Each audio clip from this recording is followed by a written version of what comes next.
Bwana Kenywa karibu. We are here to discuss as a Mount Kenya people so that we can be able to become part of this. No problem. You can take your time to prepare. Just one. Okay, thank you. No problem. So, wapendwa mandugu, we are here because of the changes which are going to happen in Kenya. Manifestos zimekuwa zikilaunchiwa Kenya from time immemorial. I remember when I was a small kid, I used to see, nilikuwa naona manifesto ya Moi vile ilikuwa inapeana huko, tunaleta huko kwa showground tunaoneshwa. He used to talk about kilimo, he used to talk about viwanda na vitu zingine. What is the difference between what Raila Odinga has launched today with other manifestos which we have been seeing? What is the difference? Tuliona PNA handed their own manifesto. Tuliona so many other people have had manifestos before. Let's see how is Kenya going to change with these new documents which are being floated. Are they achievable? Kujeni tuongee wapendwa. Kujeni tuongee wapendwa. Come and we speak now. Today we want to discuss about the manifesto and other things which are sweeping in our political arena. So Bwana Kenywa karibu, over waku. Bwana Kenywa karibu, over waku. Let me just reduce the TV volume so that we can talk. Okay, no problem. 1 second. Okay, no problem. So, ladies and gentlemen, we are here for the discussion of the happenings which are happening today. Karibu, karibu nyote.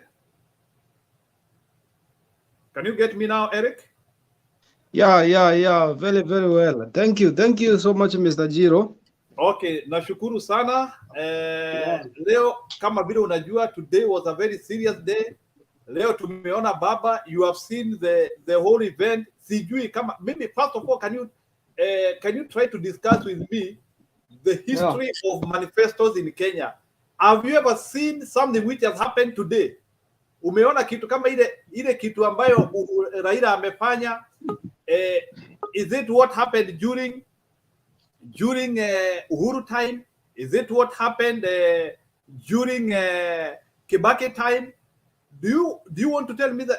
Do you see a change in Kenya? Do you see hope in what Raila did today, even as we wait for the other presidential candidates to launch their manifesto? Maybe if you can try to tell us that in brief, I would appreciate. Thank you, Bwana Eric. Go ahead.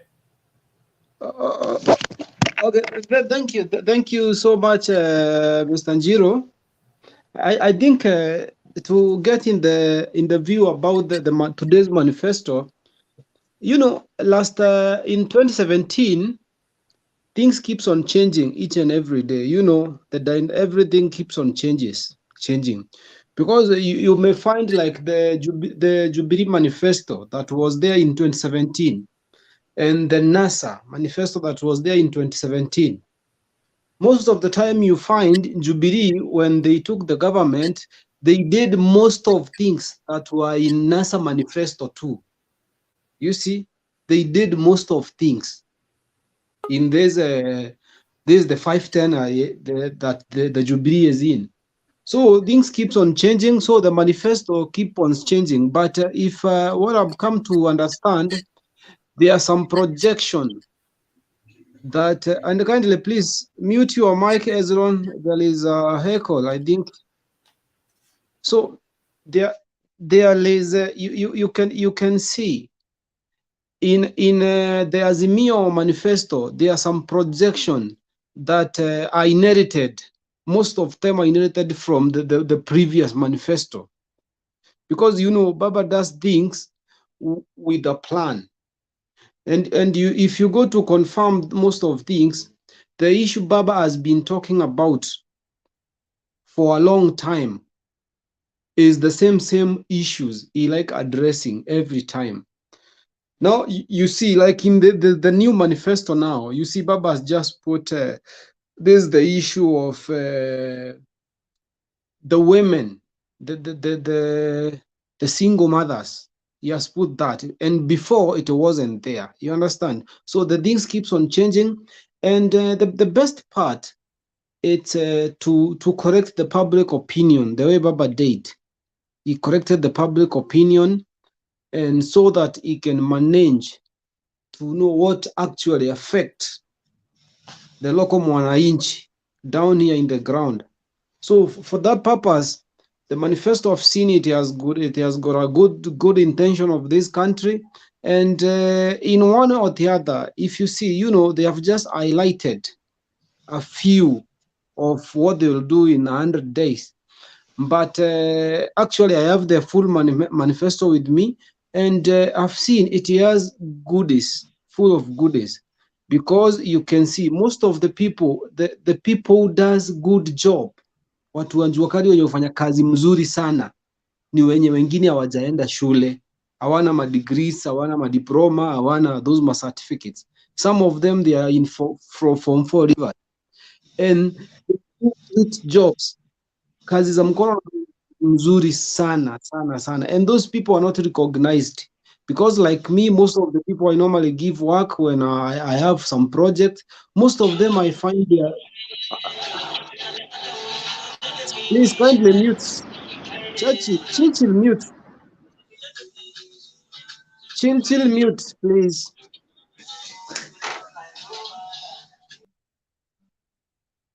Okay, Jiro, let me just continue.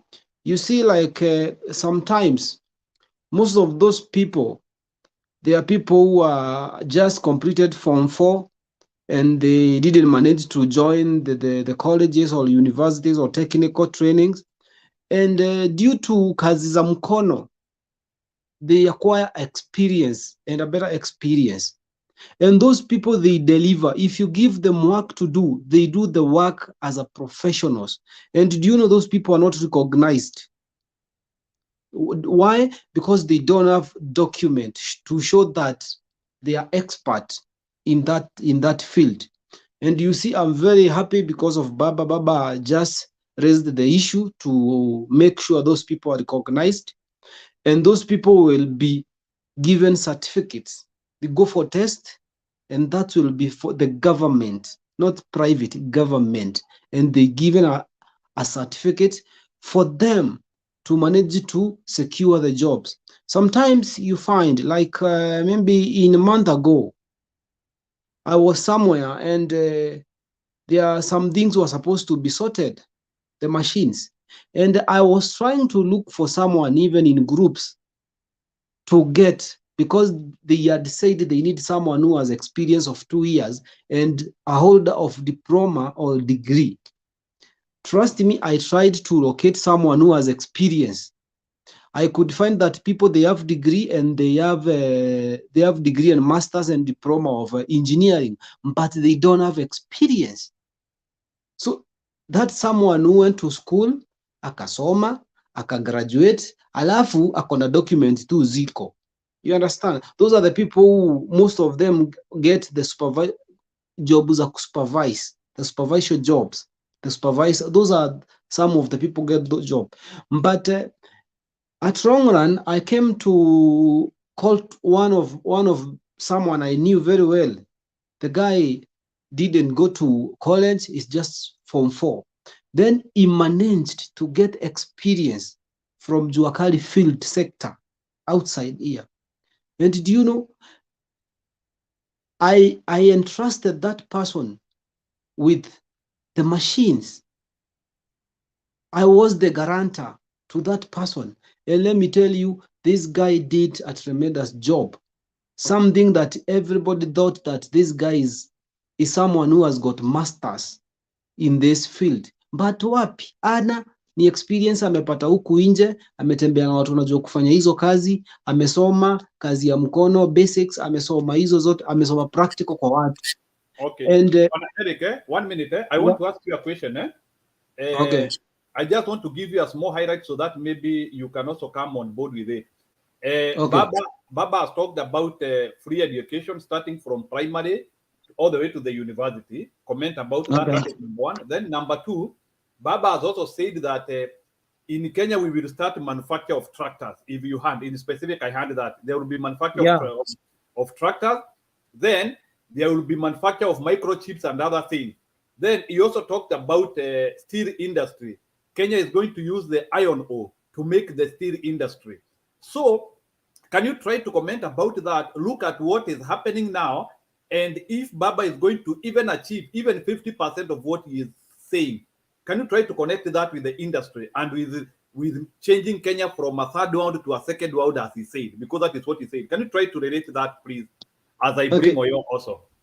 Yeah, in a layman understanding, what I can say, Baba has been talking about industrialization in his entire life. He has been talking about industrialization so much, because you know very well the first business of Baba was aimed at industrialization. You know that, and I think everybody know that. So for that purpose, and Baba knows, when we start manufacturing things here in Kenya, everybody will have a job to do. Everybody will have a work to do, the youth. And that's why Baba doesn't promise people money. You see, the same as Kibaki did. Kibaki didn't promise anybody money. Actually, he used to ask for money and he tells you, go to the bank and you'll get a loan there. Baba is someone who has focused on that, because that is the pillar of the economy, industrialization. Mr. Njiru, if, for instance, we start to manufacture steel 80% here in Kenya, the steel we normally use in Kenya, we manufacture them by ourselves locally. Do you know how many youth the company, the industry will employ? A lot of people. If we manage to do this one country, one product, there is no way that one industry will employ only 20 people. The industry will have shifts, day shift, night shift, and it will employ a lot of people. And it will not just employ the people, it will have employ the different professionals. Itaajiri yao watu wa mkono wenye wamepata certificate zao through the government recognition. Itaajiri experts, designers wenye wameenda shule wakapata madegree, they will be employed. Itapea mkulima kazi, uko ataweza kulima vitu zake vizuri. The same yule mkulima njuu akona material, akona vitu mingi za kuuza, atahitaji wafanyikazi pia yeye wa kumsaidia. So at the end of the day, industrialization and manufacturing in the country will make the economy grow tremendously. And those are the things that Baba is focusing on. And Mr. Jiro, in the industrialization country, the economy grows, because as Baba said, in Africa, we are the richest in minerals, but we don't use them. The people from West, they normally come, take them, go with them, then they produce, then they bring it back to us again, the material. So what we need is to embrace the issue of industrialization, the way Baba has been saying, and what Baba has been always wanted this nation to be, so that we can create more job employment. In terms of free education from primary to university, to me, that is something that it can be done. That's something that it can be done, because we normally lost a lot of money in terms of corruption. And once you say of corruption, not even the corruption comes with many ways. Mr. Jiro, you see, like, let me go to KRA. Do you know there are some people who doesn't pay tax? That is corruption too. They don't pay tax. Why don't you pay tax? And you are earning, Jiro. If you're earning, you're supposed to pay tax. And if we expand the radius of taxation, it will not be a burden. Because Jiro, if you see something like this, if we are paying only after 100%, it's only 20% is paying tax. Those 20% will have a burden, because the tax will be too high. You understand? For the government to know to manage the income. But if 100% of all of us pay tax, it will be reduced. You find like now we are at 16%. If every Kenyan can take that opportunity and decide I'm going to pay my tax regardless of what, najituma kulipa tax, trust me, Mr. Jiro, you will find us paying. The tax will even drop to 10%. The tax may drop even to 10% because the margin of the people who are paying tax, it's huge. So the tax will be reduced. So in terms of the free education, that's I know inawezekana, hiyo ni kitu iko, and I'm 100% sure that can be worked on. And ile pesa serikali inapeana vile inatumikaji, watu wanaajibika kwa kazi zao, the way they spend the government funding. Jiro, like now, you see like devolved system. Let me say like health still remains with the national government about the HIF, all those things. And you know, for the Baba, the direction that Baba is taking, you might find even about the NHIF, health devolved, will go into counties, and it will be easier to tame and to get everybody on board because the people will be in the county system. And you know, county will hold the people just from the only the one county. So it will be easier for the national government even to track the people about the health. It will be so much easier. So for university and the high school, for that one, I'm very much okay with it. And I know itawezekana. The thing in university, Mr. Njiro, you find joining university, it's a lot of money. You know, there is a part of the money that the government pays. So you find those funds, they are not deducted from the fee. Most of the time people pay to get to university because of the corruption. And we Kenya, most of the time, this issue of corruption, we are the one to help the government to fight, like the way we did in Kibaki era. You know, in Kibaki era, the people, the public themselves, they assisted the government to fight corruption. Jiro, unakumbuka polisi wakishikwa na waraia juu ya corruption. It was so nice, and that's how Kibaki managed at least. And that's the thing we want. So me, for sure, I'm 100% sure about education, free education. In Baba's government, it will work. Baba says something that he is sure of. Baba is a bad loser. He doesn't like. He normally say something that he knows it will work. And let me tell you, Jiro, to me, I'm in private sector. And sometimes I work with the parastatals and even the government. And I know how corruption is. And I'll give you a scenario. You know, you find you are 10 people. You just apply for a tender. But the person who is not qualified will get that tender because of the corruption in that area. So even the amount of earnings, you know, mahali popote kuna corruption, vitu ukuwa overquoted, Mr. Njiro, because lazima you overquote so that upate pesa yako na pesa ya kuongana. You understand? Those are the things that Baba want to fight. If this thing goes for 100 shillings, it goes for that 100 shillings. No more, no less. So mambo ya masomo, hiyo naamini Baba. And let me it will confirm you something, Bwana Eric. You will continue. Yeah. Okay, karibu sana Mama Rose. Tunaendelea hapa no kuthina mbere. Karibu sana. Asante sana.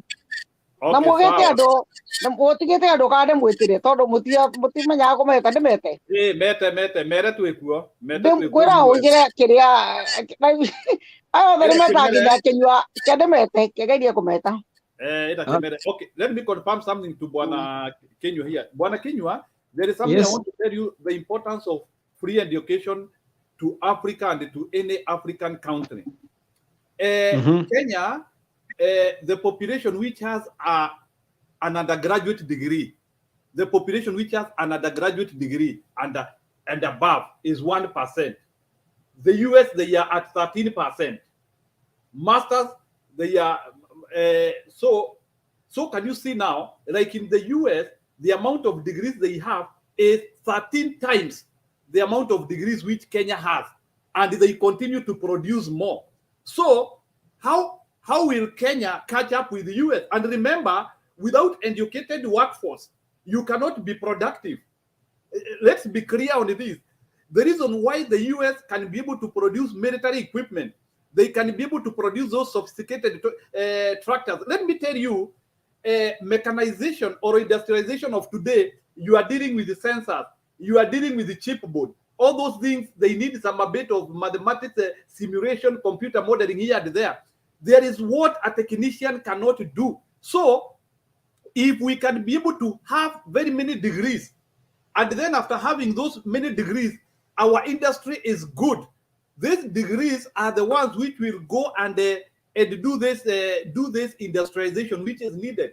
But now we cannot have these degrees unless if we enforce education. Remember, as long as you are changing education as an African country, you are catering people. Remember, sahi kuna watu wameshindwa na kuenda form 1 sababu hawana pesa, and there are people who, if they are facilitated a little bit, they can become productive. So the idea that somebody is saying he is willing to educate people all the way to the university until we saturate our education system, I will support that. I will not say that it is something for life. Maybe ile siku after akina Raila wametoka and maybe we get another president, when the number of graduates in Kenya will be between 10% and 15%. Sasa tunaweza sema now we have, the market is enough, people will be having money, people can now start educating, they can even be able to pay their school fees. But for now, any person who wants to pay your fees is very good. Okay, Kenya, you can finish so that we get Oyo. So Oyo, just wait for a while. Let Kenya finish, please. I just wanted to add something on education because it is key. Thank you. Let me just give a good scenario that what is happening now in the country. Jilo, let's go to CBC, the CBC that is being done right now. Do you know why in those foreign countries they are very fine in education system? You know, the CBC came with this thing. Now, I normally get annoyed when nikisikia akina Ruto wanasema wataitoa na wanataka kuturudisha nyuma. CBC, you know, before we were not even concentrating with the talent, what a child can do easily. You understand? Hatukuwa tunafuatilia huyu mtoto nini anaweza fanya. But saa hizi careers, you know, before you used to do, unasoma, unafika class 8, unaenda form 4, alafu unachagua course yenye hata kitu hata haunanga shughuli nayo, umeichagua because of the business. Ati nikichagua hii nitapata job. You understand? That's why people used to miss. Nimemaliza form 4, nachagua kazi gani? Daktari. It's not your passion, but umeichagua njoo iko na market.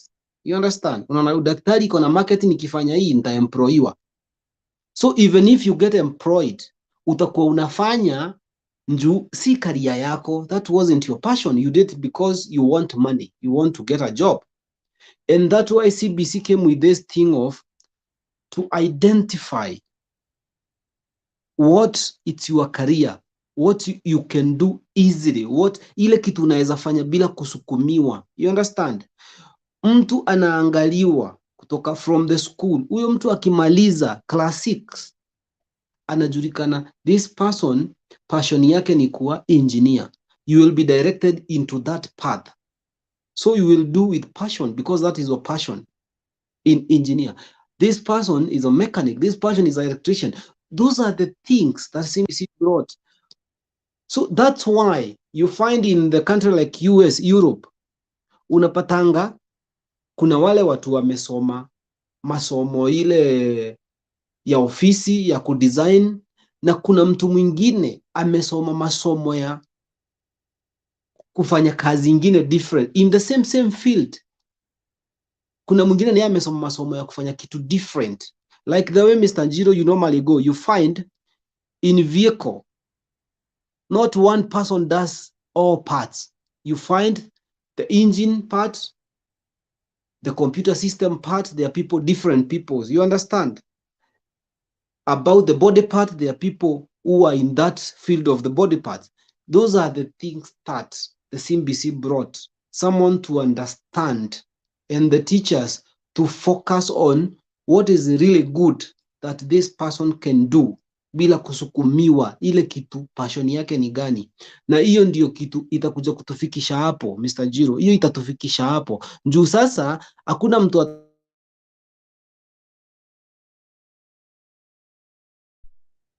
You understand?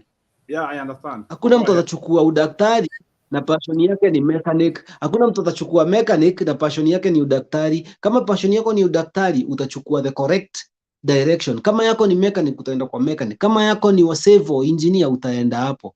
So the best take we have it, mimi ni civil engineer, lakini niliona civil engineer ina market na ndio napenda nikafanya nursing. You understand? So unapata kuna hii conflict kwa kazi, kuna conflict kwa kazi. So that's why CBC it's helping this issue so much. And Baba focusing on education system, that is the best bet. Even parents, everybody in Kenya should embrace the education system that we have CBC, then ikuje tuwekewe free, ikuwe subsidized, at least to be free, not that is zero. At least even if you pay 5% of the what you are paying now, it will be fine. Everybody now will afford. Na watu wote watasoma. Thank you so much, Mr. Jilo. Let me give Cyrus. And you know and please for a short notice, I think in a few minutes we are getting back into Mount Kenya, right? Once everybody Kenya tunarudi kwa ile modi yetu ya Kikuyu, Kiembu, Kimeru, watu wakikuja wakikuja but you are free to comment and be objective. Hatutaki watu wanakuja hapa na propaganda, please. We always want objective discussion. Otherwise, if we imagine there is a propaganda, we stop you. Okay, Oyo, welcome. Okay, thank you, Bwana Njiru. Thank you very much for having me here.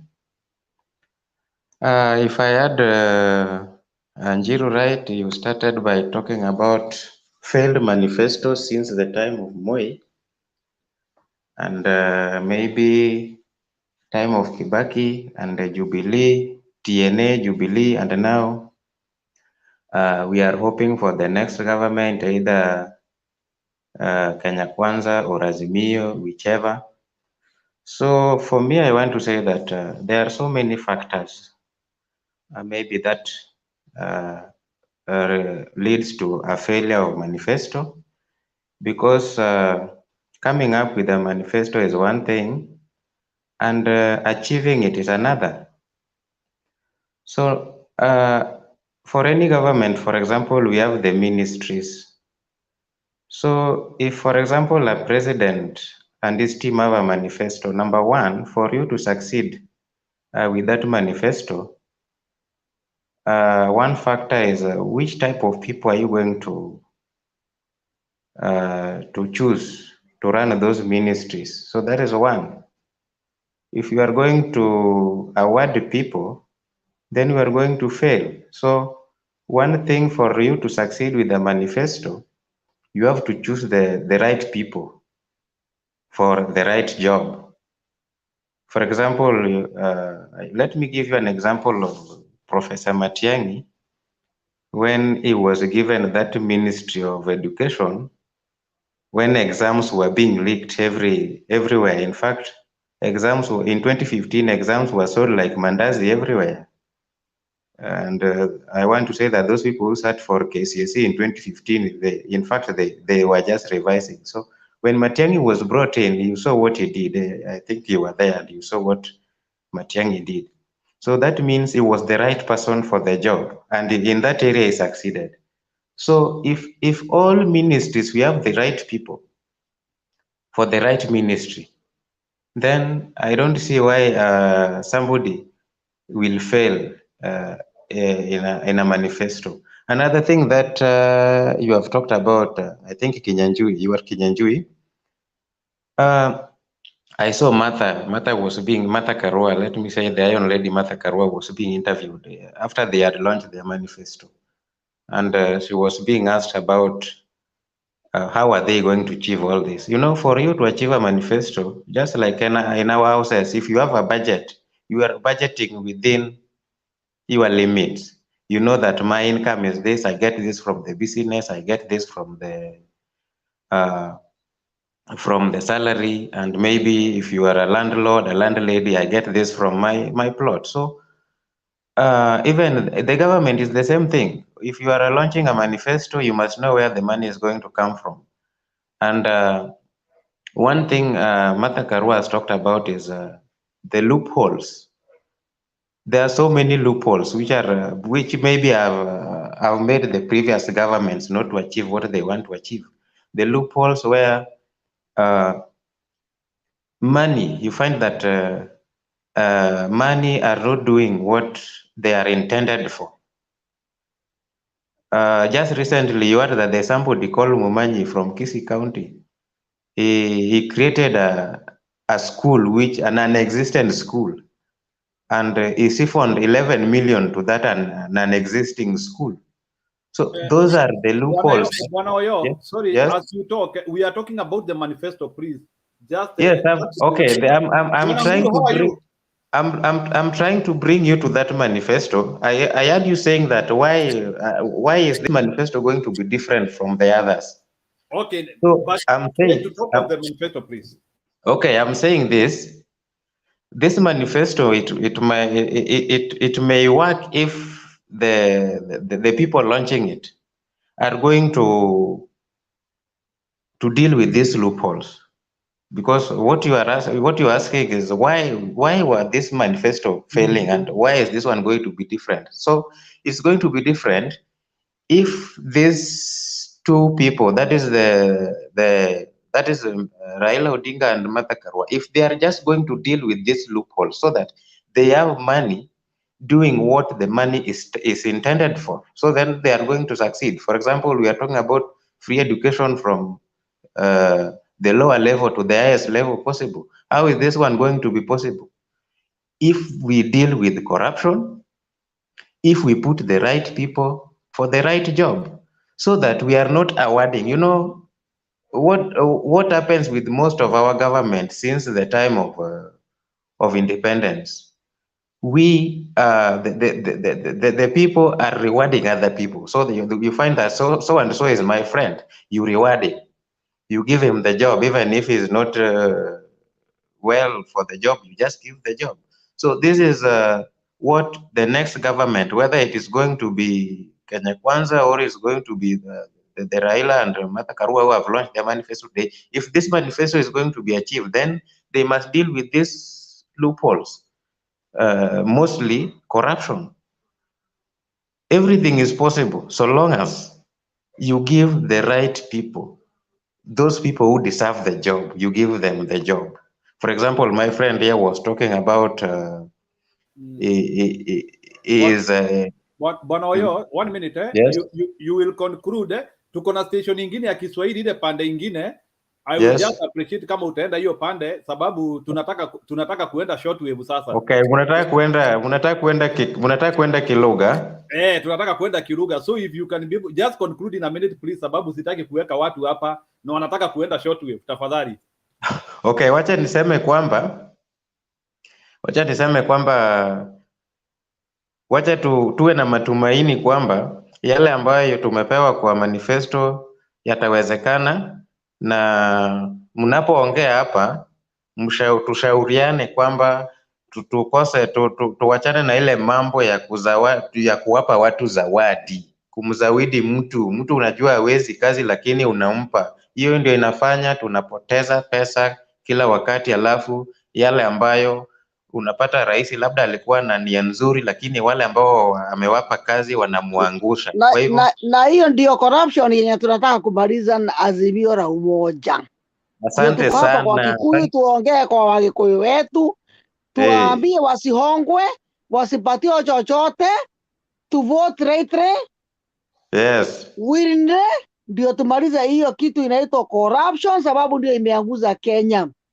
Asante Sababu sana kama ninge sasa hivi nikipatia 10,000 nichague mtu akae miaka 10, atakuwa amenipatia pesa ngapi kwa kila mwezi? Atakuwa amenipatia hakuna. kama shilingi kama 5 for 10 years, nothing. So if I'm wise, Asante sistahili sana, kuhongwa na mtu. asante. What we need is the right government with the right people with the right choice. So as we Asanteni gonna sana kwa achieve what kunipa, we need. asanteni sana kwa kunipa muda, asanteni sana kwa kunipa muda. Ningekuwa naelewa hiyo lugha ingine ningeendelea nanyi. Asanteni sana na nawatakia mema. Hata wewe asante sana, tunakupenda. Wewe ni wetu pia. I hope wewe ni Azimio. Join the Asante, other. ndio. Okay. Join the Welcome. other panel, You are please. my brother. Okay. Andu aitu muriega. Join the other one. Join the Mono. other one in Oyo. Andu aitu muriega. Mono. Tunaga pio. Okay. Nidakena ni undu wa kumuona inyuothe. Maybe mbere ya he gurukanya, let me just kwina mundu ndenda ku respond hapa kidogo. Uyu Ann Mombi Kamau arari uhoro wa mutumba, and I want to handle it in 1 minute. Ann Kamau, kuna kitu nataka kukuambia. Hata mutumba ikimalizwa Kenya, there is no problem. There is one thing which I will tell you.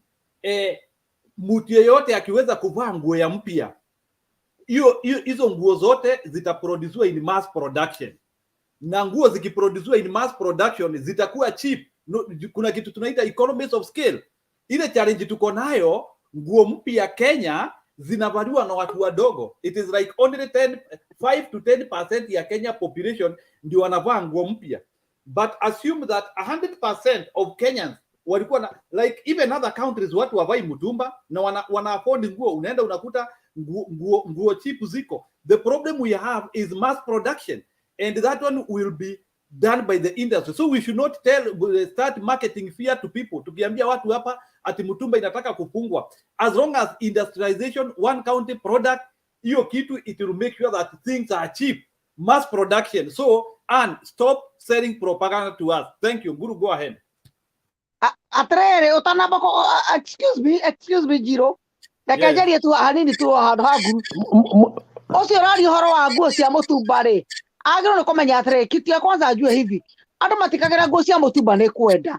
No tokorwo twina opportunity ingi, tandu tokorwo twina machine cito cia gutuma nguo, tutumage nguo cito twikuriithio enyewe, tutigekira nguo cia mutumba twikirage nguo njeru. Gutiri kindu tukuinaga na gwikira nguo cia mutumba. By the way, tukagira nguo cia mutumba ni kwiremwo.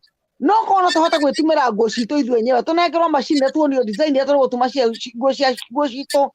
Toratare kwari machine, kwari kambuni cietagwo a Ukeni, kwari kambuni cietagwo a UTI, kwari kambuni cietagwo a kambuni nene ucokete kwatia eno erenda kwari kambuni nyingi muno ciatuma nguo by those days, na tutigora nguo cia mitumba.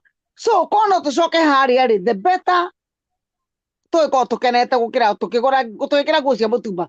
Tutikagira nguo cia mutumba ni kwara, tukagira nguo cia mutumba ni kwa tutingikinyiria ko thirikari tuthondekere macinari, tutumage nguo cito ithuĩ tukorwo na macini rothe maturainwo. That's the best we would like. Not tukagira nguo cia mutumba. Hau ndio wira uri hapo, ndio kazi iko. Tukiachana na mutumba, we have like 3 million jobs hapo za watu wetu.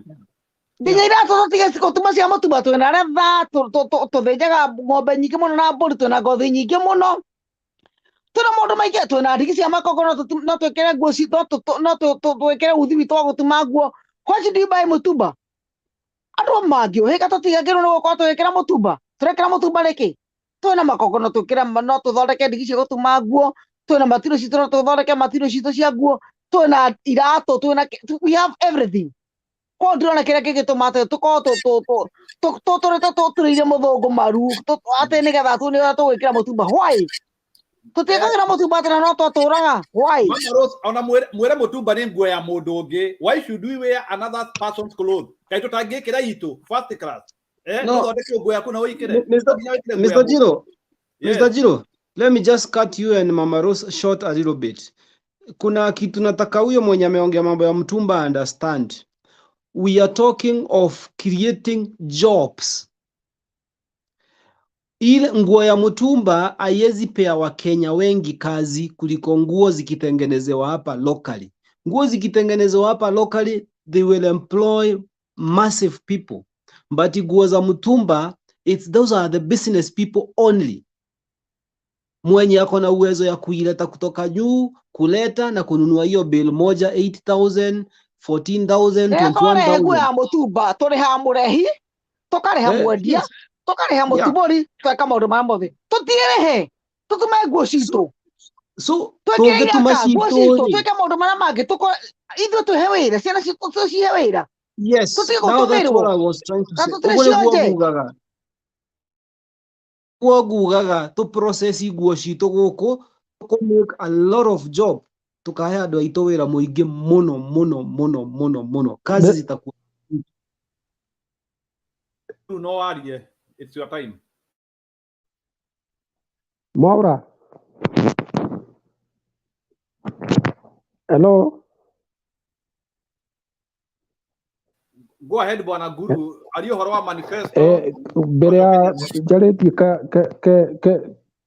kegerie kweneraite mũndũ ũcio tondũ ũcio nĩ ũhoro ũronekana ta andũ arĩa tũthũkia tũngĩhũthĩra gwĩka atĩ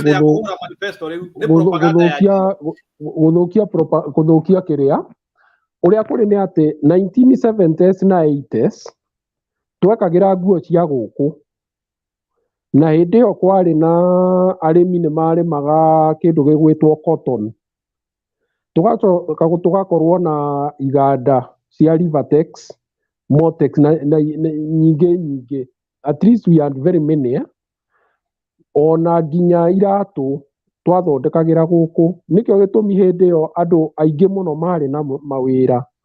No rĩu gwoka late 80s rĩrĩa gwokire iria ciĩtagwo structural adjustment programs, na tondũ industry itũ yarĩ still very young, nĩ yahotirwo nĩ competition, na also thirikari nĩ yaremirwo nĩ gwĩka atĩ ku protect industries na ĩkĩremwo gwĩkĩra capacity. Rĩu andũ a mĩtumba magĩũka, na andũ acio ti andũ aingĩ mũno atĩ no tuge industry ĩyo nĩ ĩrahe andũ wĩra atĩ andũ aingĩ mũno, nĩ andũ aigana ũna. So in other words, tworagire industry nĩgetha ĩ-benefit a very small portion of the society. Tũngĩaga gwĩciria outside the box, ciana ici irathiĩ thukuru igũcoka kũruta wĩra ũrĩkũ? Igĩetagĩrĩra mũtumba kuma Randani na kũrĩa kũngĩ menderia andũ arĩa angĩ gũkũ, na hĩndĩ ĩyo twĩna mĩgũnda, twĩna kĩ na gũkũ Kitui na gũkũ Mbere na kũrĩa kũngĩ kwarĩ na cotton nĩ ciakuire, ona makongo nĩ makuire. Koguo acio mararia ũguo nĩ marenda merwo atĩ ona baba nĩ oigire gũtirĩ mũndũ ũrate wĩra, ti atĩ megũka mahinge o rĩmwe, megũthiĩ o kahora o magĩkagĩra capacity ya gwĩka atĩ gũthondeka nguo cia gũkũ, nĩgetha with the time ihote gũkorwo nĩ irakompiti na nguo icio cia kuma na kũu nja. Ona rĩu ti atĩ gũtithondekagwo nguo nĩ ithondekagwo haha kĩrĩa haha Athi River EPZ, no mũno nguo iria ithondekagwo haha EPZ ikoragwo i cia American market. By the way, they are very high quality goods, they are very high quality clothes. Nĩ thiĩte kuo kona ma-t-shirt hĩndĩ ĩyo ndatigĩire t-shirt ya the lowest was costing 2,000 shillings, na ma-jeans na maũndũ maingĩ. Koguo in other words, kĩrĩa tũrenda nĩ capacity ya kũ-produce nguo andũ aitũ mangĩhota kũgũra, na hau nĩho tũrĩ.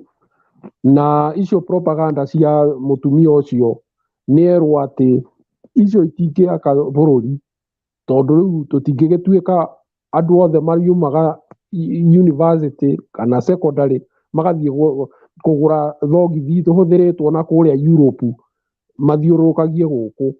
We can't grow as a country tũngĩkorwo ĩyo nĩyo mentality twĩnayo haha. Thank you. Nĩ kwaria thaa icio ingĩ. Ona Singapore. Gĩcokereria hau no njuge atĩrĩrĩ, kwarĩ mũndũ wetagwo Njeri wa mĩtumba gũkũ. Njeri wa mũtumba aigĩtwo nĩ mũrũ wa Moi, na nĩ wamũkũririe mũno akĩendia mĩtumba ĩrĩa yarĩ mĩingĩ mũno gũkũ. na let me tell you to be sincere metumba ndire kindu tuteithagia nakio in fact na kuri andu muno maroraga ni ndu wa gukora magikira mutumba no turareherwo mutumba niki nigetha to close our industry no mother to open our industry need all machines cia gutuma nguo that is the only thing which we need machines cia gutuma nguo na tutire ni andu itohoro gutuma nguo na andu ni andu ogi ni andu ma gutuma nguo na maundu mara mangi akone horo wa njuire tondu na wandu angi hari mundu ngigera horo wa njuire ici cietagirwo na tumia nyamu cia wigs na ndu nyamu ici cia njuire ciekagirwo kindu getagwo recycling ni ma plastic magacinwo magathondekwo ugita icio na kwena hinde mararuta wira ucio Kenya na twina andu nginya guko Europe magithie Kenya maruta wira ucio na mariho ni thirikari akone ku recycle maratathi ma nylon na ma plastic na ndu na takataka iria ciothe cirogotagwo Kenya twina andu magithie Kenya mariho ni thirikari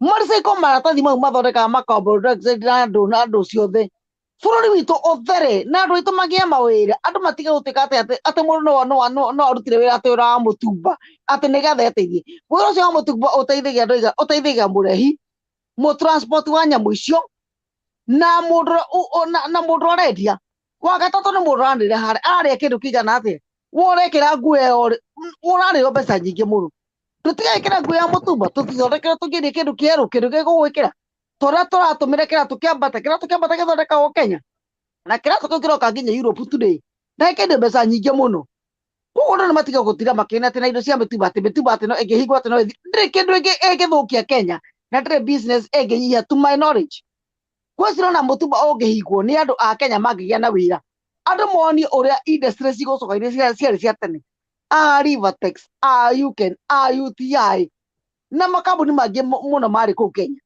na mani ndo niki mani ndo ndo ma exporter itonga iria exportaga indo mani ya makambuni mau omothe ni the one of the exporters by the way ni exporter nginya container cia kugata Kenya but the problem is to exportaga fridge tene no mothe ndo export fridge to ya to kira fridge re ate fridge gore tigethie Kenya no to tiga gutuma fridge re kuri na ndo maratuma fridge today ugathie ukona mundu cia tuma container ya foot 40 ya foot 40 no ni no ndumire fridge ta ithathatũ today na freezer no ndumire ta freezer igiri ngoro no yaratuma all the same ngoro no tondu kure Kenya ni mwetere ne immigration ri na ndare kindu guthie kuri hari koguo we ugekora ati we nduri kindu reka ati sorry kaidora we ugakora ati we ndungituma ciaku tondu kure ugithie gutuma tara container atumire rasi ndarihire mbeca nyingi muno a lot of money gukirira port why tondu nigugutumitwo ni minister ungironire wira ucio ni mwega muno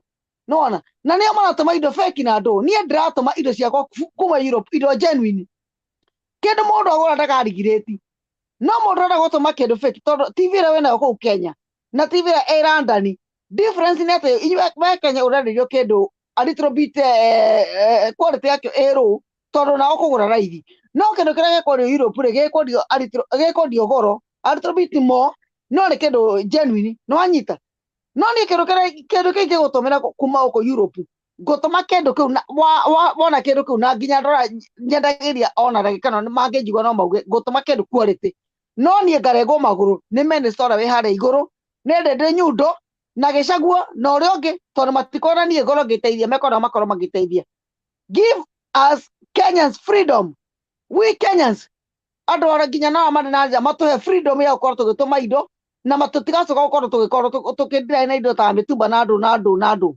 yes that's the thing no matiga thondeka ati wira no urutwo na andu aria mena kiria mena mbia Rose kuringana na history ya industrialization ire ona thi iria nyingi ikoretwo na industrialization ya iguru manjiriirie na basic industry ta textile na kindu gigwitwo shoe making na irio agro processing tondu nicio basic no riu tungiaga gwiciria in a different way turituraga haria ha kugura nguo huthire na ku Europe na America when are we going to grow na hindi tureka uguo na hindi tungithondeka industry itu tutigacoka kugura indo nguru na hindi iyo tureka uguo no turatwara ciana citu igathome TVET ithondeke iratu leather making, ke textile na tailoring na ke, then why are we taking them to school? Guru kya gucokere ni waria wega muno twagire gwika atiriri tukamenya atiriri tukunyitana tugure macini cia guthondeka indo abotiga hanini arafu kwina area nene muno cia Kenya cotton ya collapsire no riu thaa ici thirikari ni investete thiini wa BT cotton na BT cotton ni irakura na ihenya na ndiri na kigio ta kiria kiariho na variety iria ingi riu kuria ni atiriri ucio araria uguo arenda arimi aitu nao marute wira uriku angikorwo mareciria wira wao no kwendia thogithia haha tauni na iratu ici nguru there is no ripple effect ni andu anini muno mara benefit from the trend. Once you finish, I want to add something. Okay, reke nyongerere. You know, I've been in United States for some time. Now I look at their market and how they do their thing. Na kuna kitu nimeona. In America kuna vitu wanazuilia kukuja kwao deliberately. Wanasema this thing cannot come to our country. It is not that because they don't need them. Lakini wanasema hizo vitu sisikuje kwao so that they can be able to create that need and that necessity to produce those things by themselves. So, unaona countries kama China na Singapore, they were once third world countries like us. China saa hii huwezi ongea story ya mutumba. So, wakati tunasikia baba anaongea hii story, he is just trying to give us a path. There is no way in which Kenya will shift from being a third world country into a second world country na tunapewa vitu basic. Hatuwezi tengeneza toothpick, nguo tunavaa zile nguo ambazo other people have considered them as obsolete. So odoraweho is we have to create that mass production. Na nguo za mpya si ati ziko expensive. The challenge we have ni productivity hatuna.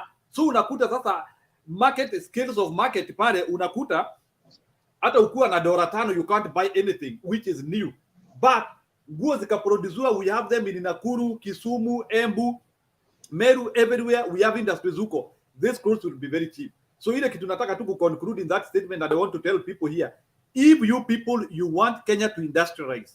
We want the same industrialization ile ilitendeka ile tunasemanga agrarian revolution, the industrial revolution which happened in Europe. We have to shed off some things. And the fact that kuna vitu bado tunataka kuendelea kushikilia, we will still remain a filthy country as we are. Lazima saa zingine tukubali kutolewa the njira na ruobaro hayo. So that's what I wanted to add that. I think we can allow Lily to speak also and we also expound the discussion. Let's not dwell too much on Mutumba now. It was just a response to that lady, but I think I'm to deflect sana Yeah, naona Lily ni kama internet yake imepotea. So Bwana Santa, wewe wako. No, Jiro. Totinaka it is good what we are doing to ha ne guthomithania he mundu ucio mutumia ne eka wega tondu hari andu moyaga maundu ha iguru tariu manjie kuga ucio aroiga uguo tondu andu akwao matiendagia indo icio riu ucio you know that is how we do our politics here, which is very unfair. It is not fair to our country na it is not true. Koguo no muhaka tuikare tukiaragia you know demystify maundu maya tondu we are still very basic in our thinking bugithio kurehwo change kidogo ni andu fulani marahurwo areka uguo tondu ti wa gwitu, you know that kind of thing. Okay, Mr. K.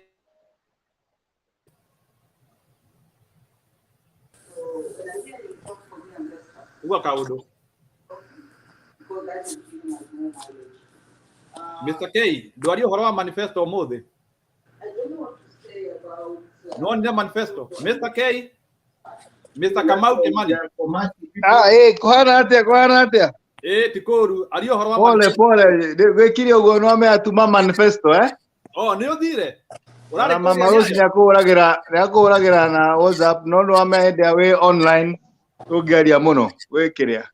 Okay, no, I got the number. It is good that we have launched a detailed, well-placed, and beautiful manifesto. Although I think let me welcome Josephine. How are you, Josephine? Welcome. Karibu, sawa. Go ahead, Kamau. so. We are happy that now the train has left the station, and in the next 2 months, Baba Nyagotueka, president wa gatano wa Kenya. Na riu gwiciria gikuo nao ni maronete utheri makona kuria makura na kuria maguteithika tondu muthi uyu mundu gwitwo Ruto aima kuria Garissa na mera niwe wamateteire nigetha mbia citikore na Gikuyu akamera ati auma Garissa kuhenia andu aima kuhenia andu riu Garissa aramera uria aroire na mbia citigathie kundu kungi no ka central akamera tina thina tutigae na BBI riu kariguo mundu uyu agatutongoria atia akoraria na miena iri ya kanua hindi arenda gukenia kwe ni akwendete mamwe no ri ungi na ndamwira ndaga andu atiriri mundu ndangiuka na mundu wa mama mboga hari uguo no kena mundu wa boda na hena rugano atuhete 2 years ago anga 3 years ago rwa mundu witagwo Clement mathoma nake thukuru na kuma aime thukuru mundu ucio nginya umuthi uyu akoragwo mundu wa boda ni mundu wina miaka 56 take no ndari aharia kumuteithia maisha-ini riu no kione uhingo uria wi handu rwa mundu witagwo Clement mathoma nake thukuru mundu ucio nginya umuthi uyu akoragwo mundu wa boda ni mundu kumuteithia maisha-ini riu no kione uhingo uria wi handu. Santa, mute your mic. Santa, my friend. Huyu mtu ametoka wapi? So, no ke imagine mundu muthomete nake primary school. We wasagarirwo 1997. Wina miaka 30 thiini wa thirikari. Nduru wateithia mundu wa boda uri wacemania nake maica-ini maku. Nduru wateithia nginya aria mwathomaga nao thukuru.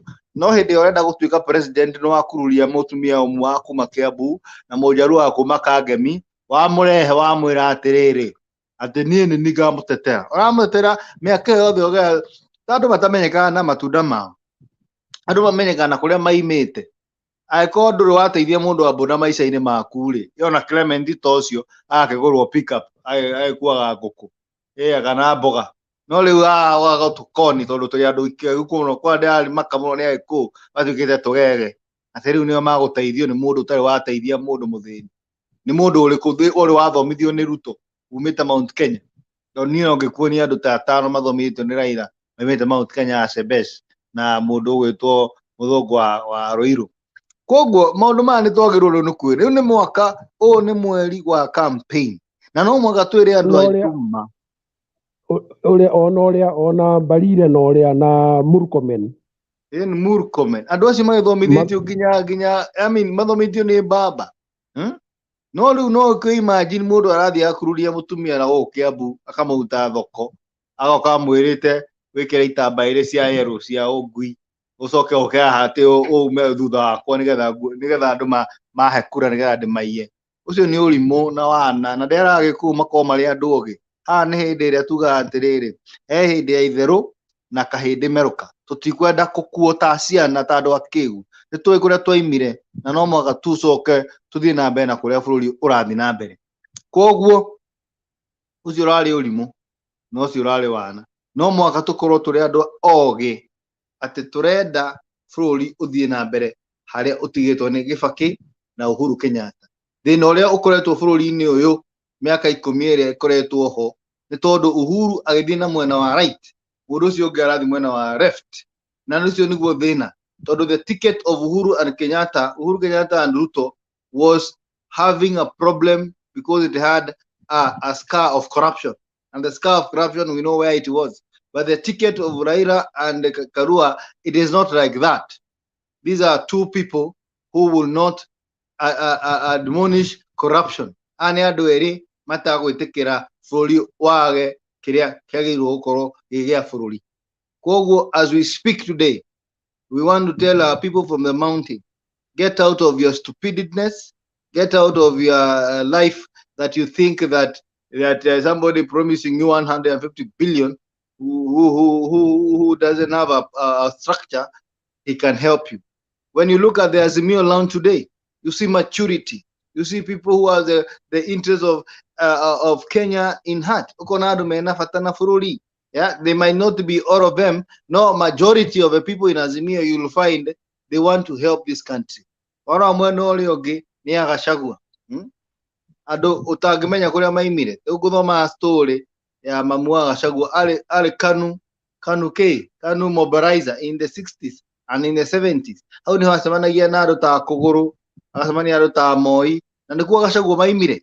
Koguo no imagine ate Gachagua ngeirwo ni Moi we nawe ni akiri guo akiri horo wa ma ti horo wa nake Kuguru akiongera Kuguru ni niko ndakwira macio ni maundu maritu tungiambia kumabuata na kuya thutha. Turamenya ati the ticket of UDA, it has two car engines. It is not that the car engines are bad, but sure, it's true. Why should we have two car engines? On the two carriages, they are one carriage, they are not day. UDA they are not day. Gachagua ni munade, na Ruto ni munade. Yeni. Riu wa gatatu ni awetangura na kirimo kiu kingi gitagwo ki Mudavadi. Sakaja nake ni mo. By the way, Fejigura uria ni miro gete ya ni miro ni dana hetukio atagwata amatangi. Kagata barua. Kangata barua ate dana hetukio. Oh. Kagata barua na hetukio ni EICC weka ate korwo ira gete kia governor. Yathi akandike marua riu na no ngena muno ndarahetũkio. Is it true? Ekire uguo agire kwĩtũkio nĩ ũndũ wa rĩrĩ wa running mate, tondũ running mate ndaresignire on time. Rĩu ndiamenya ũrĩa IBC ĩgwĩka hau. Maybe they can give him an opportunity to give another running mate another opportunity. So siasa zimeanza, lazima tuongee ukweli na tuambie watu ukweli. UDA Gachagua ni mtoto ya huyo mtu na hatuwezi kubali nchi ambayo inatawaliwa na chama kimoja kama ya KANU na kabila moja kama ya KANU. Lazima tuwe na mchanganyiko. We want representation of the people of Kenya. Alama kuigua orumoke majurage. I don't give a fuck. Koguo niguo kuhana bwana Nguru. Na siasa menyerera karangwe hanini menyerera karangwe hanini mudameria no like behind the skin dego mudikageria kidogo we otherwise ni wega niĩ handũ ha kuga nĩ atĩ ndirekĩte submission no kenjari ũrĩa ndona ũhoro the key points cia manifesto. Wa mbere nĩ ndakena tondũ corruption will be made a state security issue. Kũu nĩ ta kuga nĩ gũkorwo na high alert, nĩ ta atĩ ũcio nĩ ũndũ ũngĩthũkia bũrũri, na kwoguo ta ũrĩa tũndiraga na terrorists uguo niguo the corrupt magũkorwo makĩthirwo nao, atĩ nĩ andũ marenda gũthũkia bũrũri, na kwoguo we expect a very keen government irageria na njĩra ciothe cia ku make sure ciringi yothe ya thirikari nĩ ĩrahũthĩrwo wega, na mangĩka ũguo ona mahote gũtinia corruption by over 50%, nĩ mekuona mbeca icio cia gwĩka atĩ cia gũtwara mathukuru na kuongerera aruti a wĩra thirikari na maũndũ maingĩ. Otherwise, also, nirona ni elaborate. It's a very elaborate document. Tondu nä ĩraria ũhoro wa sectors iria ciagĩrĩirwo gũkũra na makoiga ũrĩa programs iria megwĩkĩra on ground nĩgetha ikũre. Number 3 nĩ atĩ baba nĩ oigire document ĩyo ti atĩ yandĩkĩtwo oro ũguo, mena wataaramu mekĩte nginya calculations. Kamũgwathiĩ nakũ mwarega kamũgwathiĩ na nĩguo ndĩramacaria na hinya no nĩ egũka nginya kĩmere marauga nĩ maroka wĩra wakwa nyuma kũmacaria nĩ mwahingĩrĩria nyuma kũmacaria rĩu akoiga atĩ wataaramu nĩ maikarĩte thĩ makarora mbeca iria tũnganagia, makarora mbeca iria ciũraga na makona mageka calculation na makona no mahote program icio maroiga nĩ megwĩka atĩ nĩ mekũ put on the ground once they take power.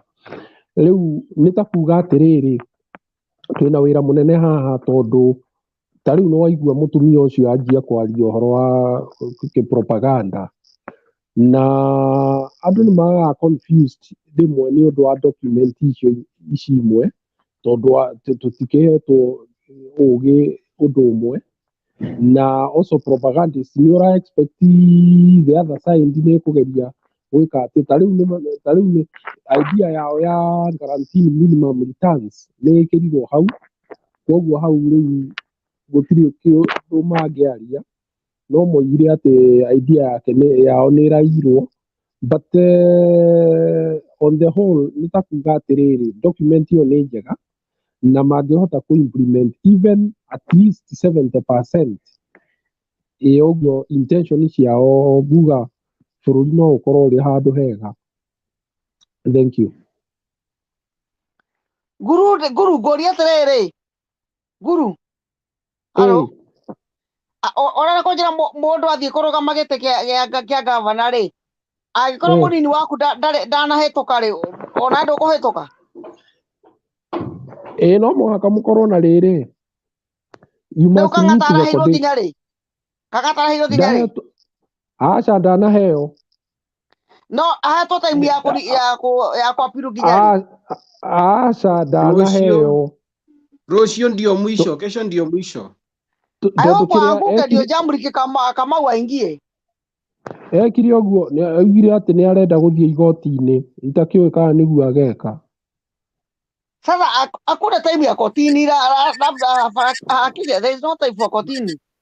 Mama Rose, hebu tuelezee huyo deputy wake nasikia nini akifanya?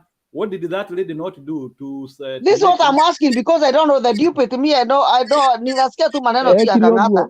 Ekire ũguo nĩ lecturer. Arĩ lecturer gũkũ Nairobi University 25 years. Rĩu hĩndĩ ĩrĩa agĩrĩirwo hĩndĩ ĩrĩa agĩrĩirwo kũrisaini rĩ ndanyita ndarisainire hau nĩ wagwereire nĩthomire kwa ũrana qualify tondũ nĩ angĩarisainire before. Yes Kang'ata wake nĩ worĩra no ethire mũndũ ũngĩ rĩu ũguo nĩguo gũthire. Nĩ ndarikana kĩro ũcio wake ndarisainire na ndana ũrĩa kĩro nĩ ũngĩ nake wĩrirwo nake ndana qualify nĩ Wanjĩgĩrwo nake ndana qualify. Ũcio nĩ ateirwo onake ndarĩ na kĩrĩa nake nĩ gũthiĩ igoti-inĩ na harĩ no ũngĩ bado wĩrirwo ndana qualify ona ũrĩa nĩ aikirio nja. Ũyũ warĩ comedian Nyambani. Nyambani nĩ ahĩtũkire we. Nĩ arahetwo tigiti no nĩ it was recalled. It was recalled. Nĩ acokerirwo? Nĩ aikirio nja. Kamena no marekire atĩa? Marekire atĩrĩrĩ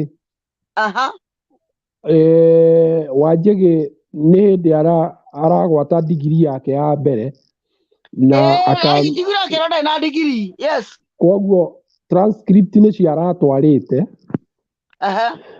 akiugaga ati ni akaheo certificate December. No rene kioja okuru okote o etagwate twatigara na metebere okuru etago okuru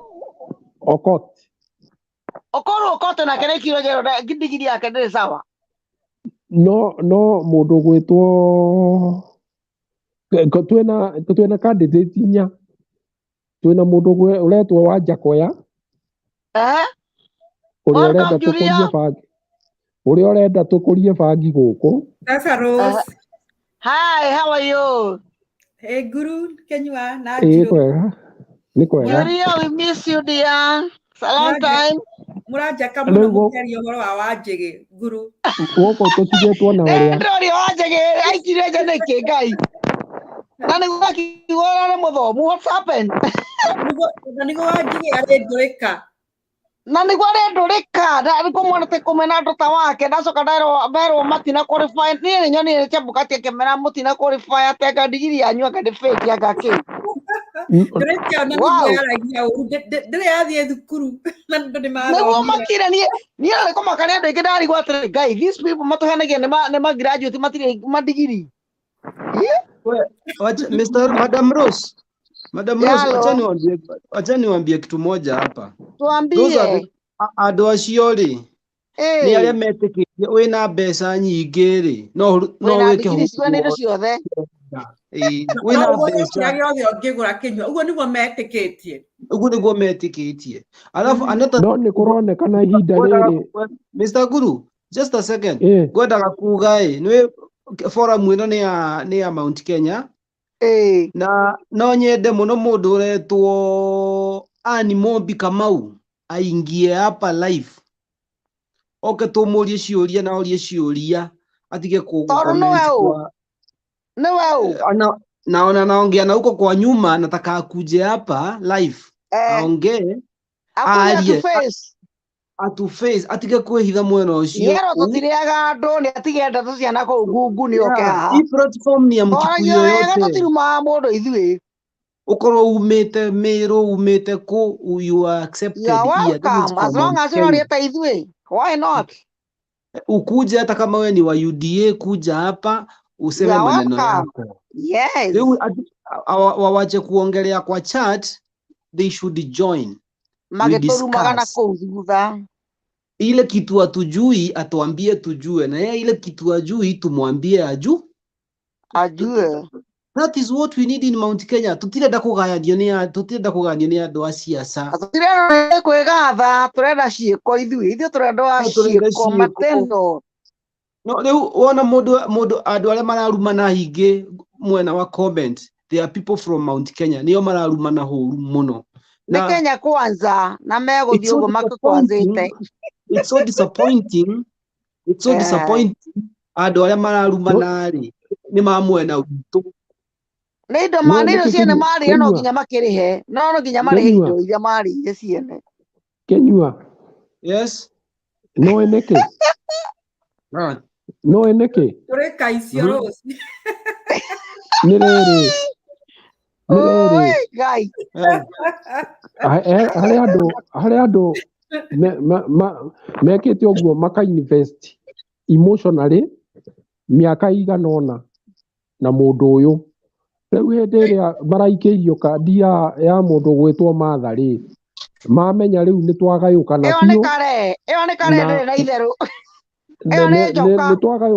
nä twagayå kana biå na mamenya rä u ona mangä thiä makä inaga tå gayå kanä te å guo må ndå wao ndangä hä tå ka rä u mena frustration ya igå rå må no igå rå må no matigecoke muciĩ Guru mena kĩeha andũ acio reke ngwĩre ona nĩ ũraria mũndũ wanyu akakwaria ta arenda kwĩita nĩ ũhoro ũyũ maraigua ũru ona ũmwe nĩ aroririe ngoma ĩno ĩrarutirwo na kũ ĩroka gũtũthũkĩria mĩtĩ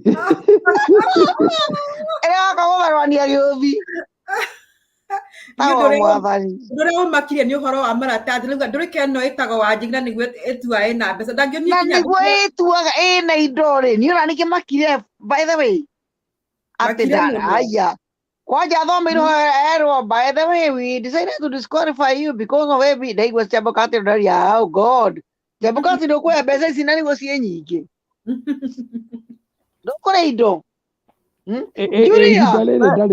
Julia anyway neko kuishona one of these days rega ya guteithio karugama ndirona wena kioneki ikatwa tuthure matha no ndirakwira atiriri ndirakwira kunene no ndirakwira atiriri wina kioneki kia undu anyway thank you Rosie wina kioneki reke ndigikwire na kioneki kiu giaku ndukareke kunekwo tondu in future na nä njå no rä rwo nä må ndå å ngä in future tå ngä kona gacä ra tuone gacä ra å ngä thiä å rå game na tä gacä gaka kanini by the way tå ngä kona njä ra å gå thiä å rå game rä we support you å kä rä na kä oneki ndä rona wä na kä oneki hakwa na nä njå ona twaria na må ndå å ngä hau nä egå kwä ra må ndå tarä na ngoro ya å iru wä na kä oneki Julia you can be a leader na wä na kä rä a gĩothe kä rendekana wena kioneki anyway thank you Rose na nä njå no gå ndakwä ngai no arä kinyanä ria wena kioneki ona no ko maybe å retwo no må ndå wä rwo come now it is your time tondå wena kioneki hena å ndå wä naguo we ngai araå må rä ka na nä å kumä ra ndirä må roti no nä å kanjä ra one day no wä na å ndå thank you wä naguo wä na å ndå believe you me asante yeah uko you are a leader somehow not only a teacher but you are a leader wena kä humanire pu kä rao kä raumä handå we kä humanire pu handå ndiä nä kå no wena kä humanire pu Madam Rose and Julia, Madam Rose and Julia, please let's go back to the debate.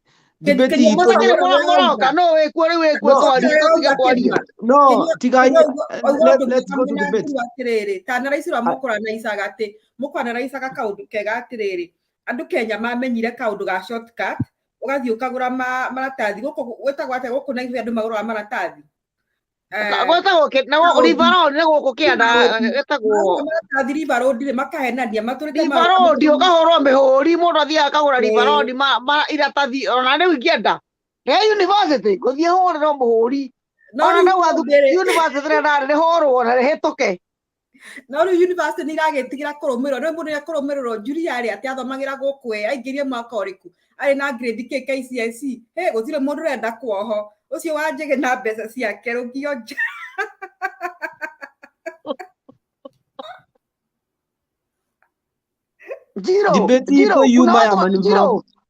Kenyua kwena nĩ marenda kũjoini andũ acio marenda kũjoini tũingĩ we nĩ tũcoke kĩrĩa mũjadala debate-inĩ Mama Rose ndio nakwambia kuna watu wanataka kujoini marakwenda ureke majoini wacha watu wajoini aya wataingia tu kama tunaendelea tafadhali tucoke debate ito yuma uhoro wa manifesto the 10 point agenda na agenda ya mbere ni uhoro wigie free education from primary to a university.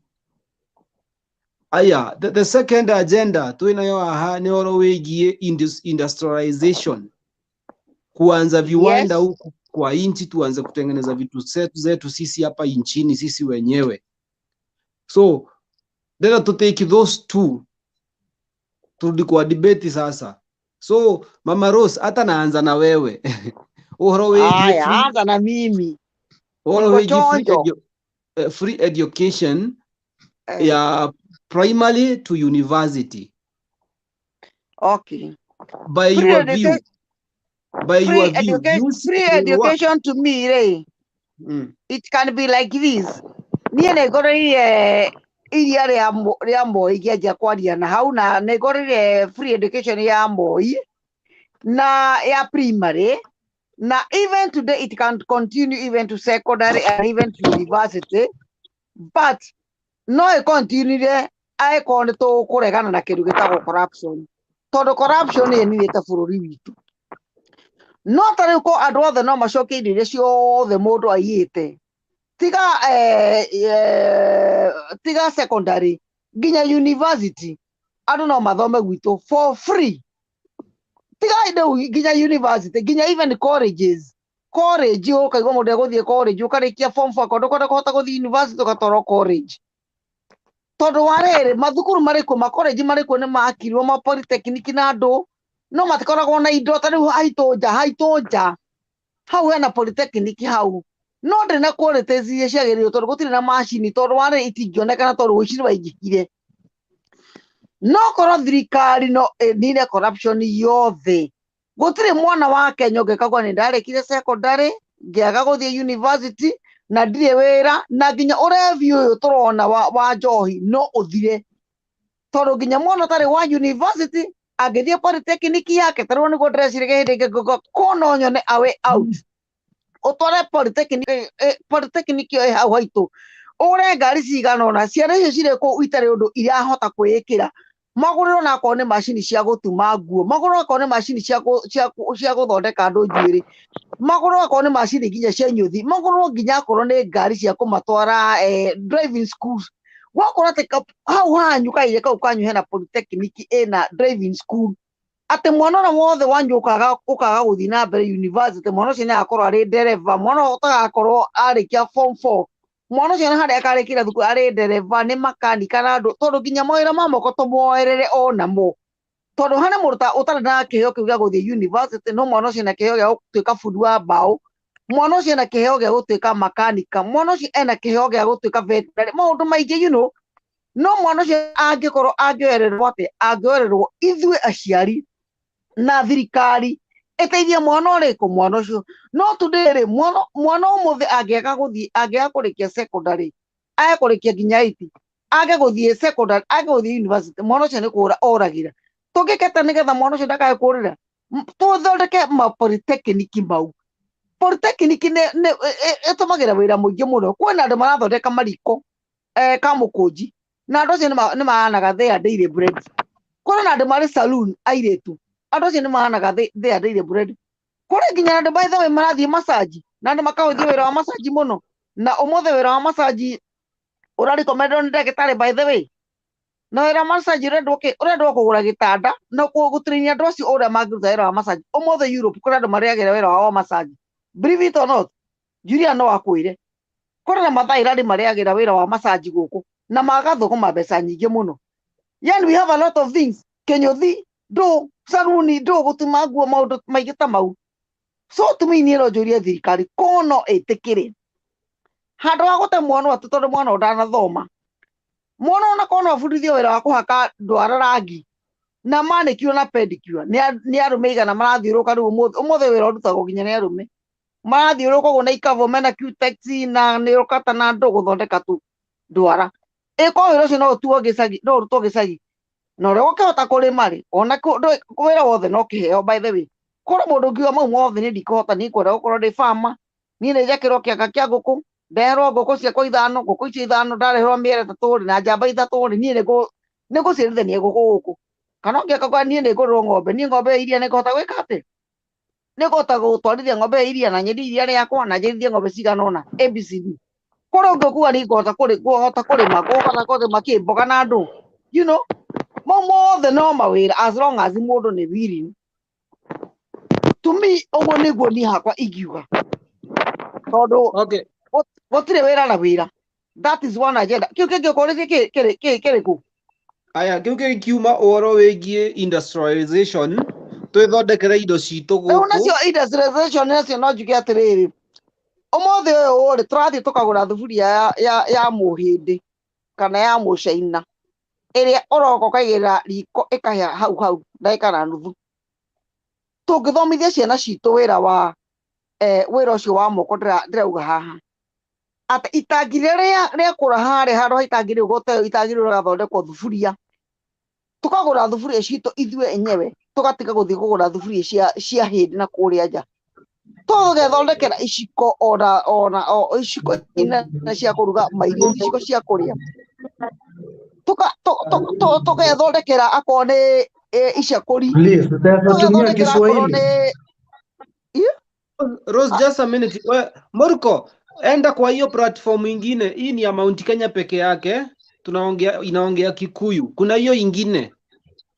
Ebu toka uangalie kwa hiyo ingine iko. Please kindly. Kuna the other platform side. ingine? Kuna pande ingine. Na Toka kama tu unasikia na kama unasikia Kikuyu kwa umekaribishwa tu ni sawa. aski. Toka tu Haya. ingie hiyo ingine Murko. Ingia kwa hiyo ingine. Hii ni ya Mount Kenya Forum, please.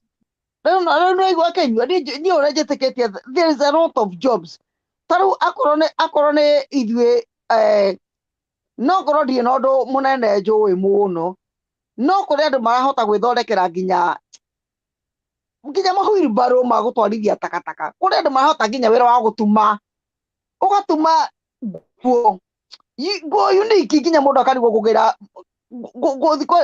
nguo na janeki what do we need transit material industrialization icoke otorongo mwirite kwari kambuni cietagwo Ukeni tene ciatumaga nguo thaka muno Rivertex indo cia kambuni cietagwo KTN ciarĩ cia Thika tondũ niĩ ndũrĩte Thika mĩaka mĩingĩ mũno yani ũkona we ndũranidi nginya kũgĩra nguo mũrĩmo tondũ material ona rĩo ũngĩona Kenya ndũngĩona nginya nguo ya Rũraya ĩno mĩa nguo ya Rũraya twendagĩrio goro mũno na nĩ igĩthiĩ na nguo ya gũkũ ũgũthiĩ wone tu no material ti material nĩ design tondũ wa nĩ makĩgũkĩia design ũgũthiĩ tu wone nĩ design no material mũndũ wa Kenya angĩmĩhutia ũguo acoke athiĩ agũre material ĩrĩa egũthiĩ kũgũra ka mũkũnji kana agũre ngara ona mũtingĩonana nguo angĩthiĩ akope atumithie tere ĩrĩa ĩgũtũrana nĩ nguo unique gũkĩra tũtũmire kũndũ kũrĩkũ koguo rĩ what are we missing tũramisi rĩrĩ o ũrĩa mũndũ ũngĩtũnyita kũrĩa mũciĩ atuonie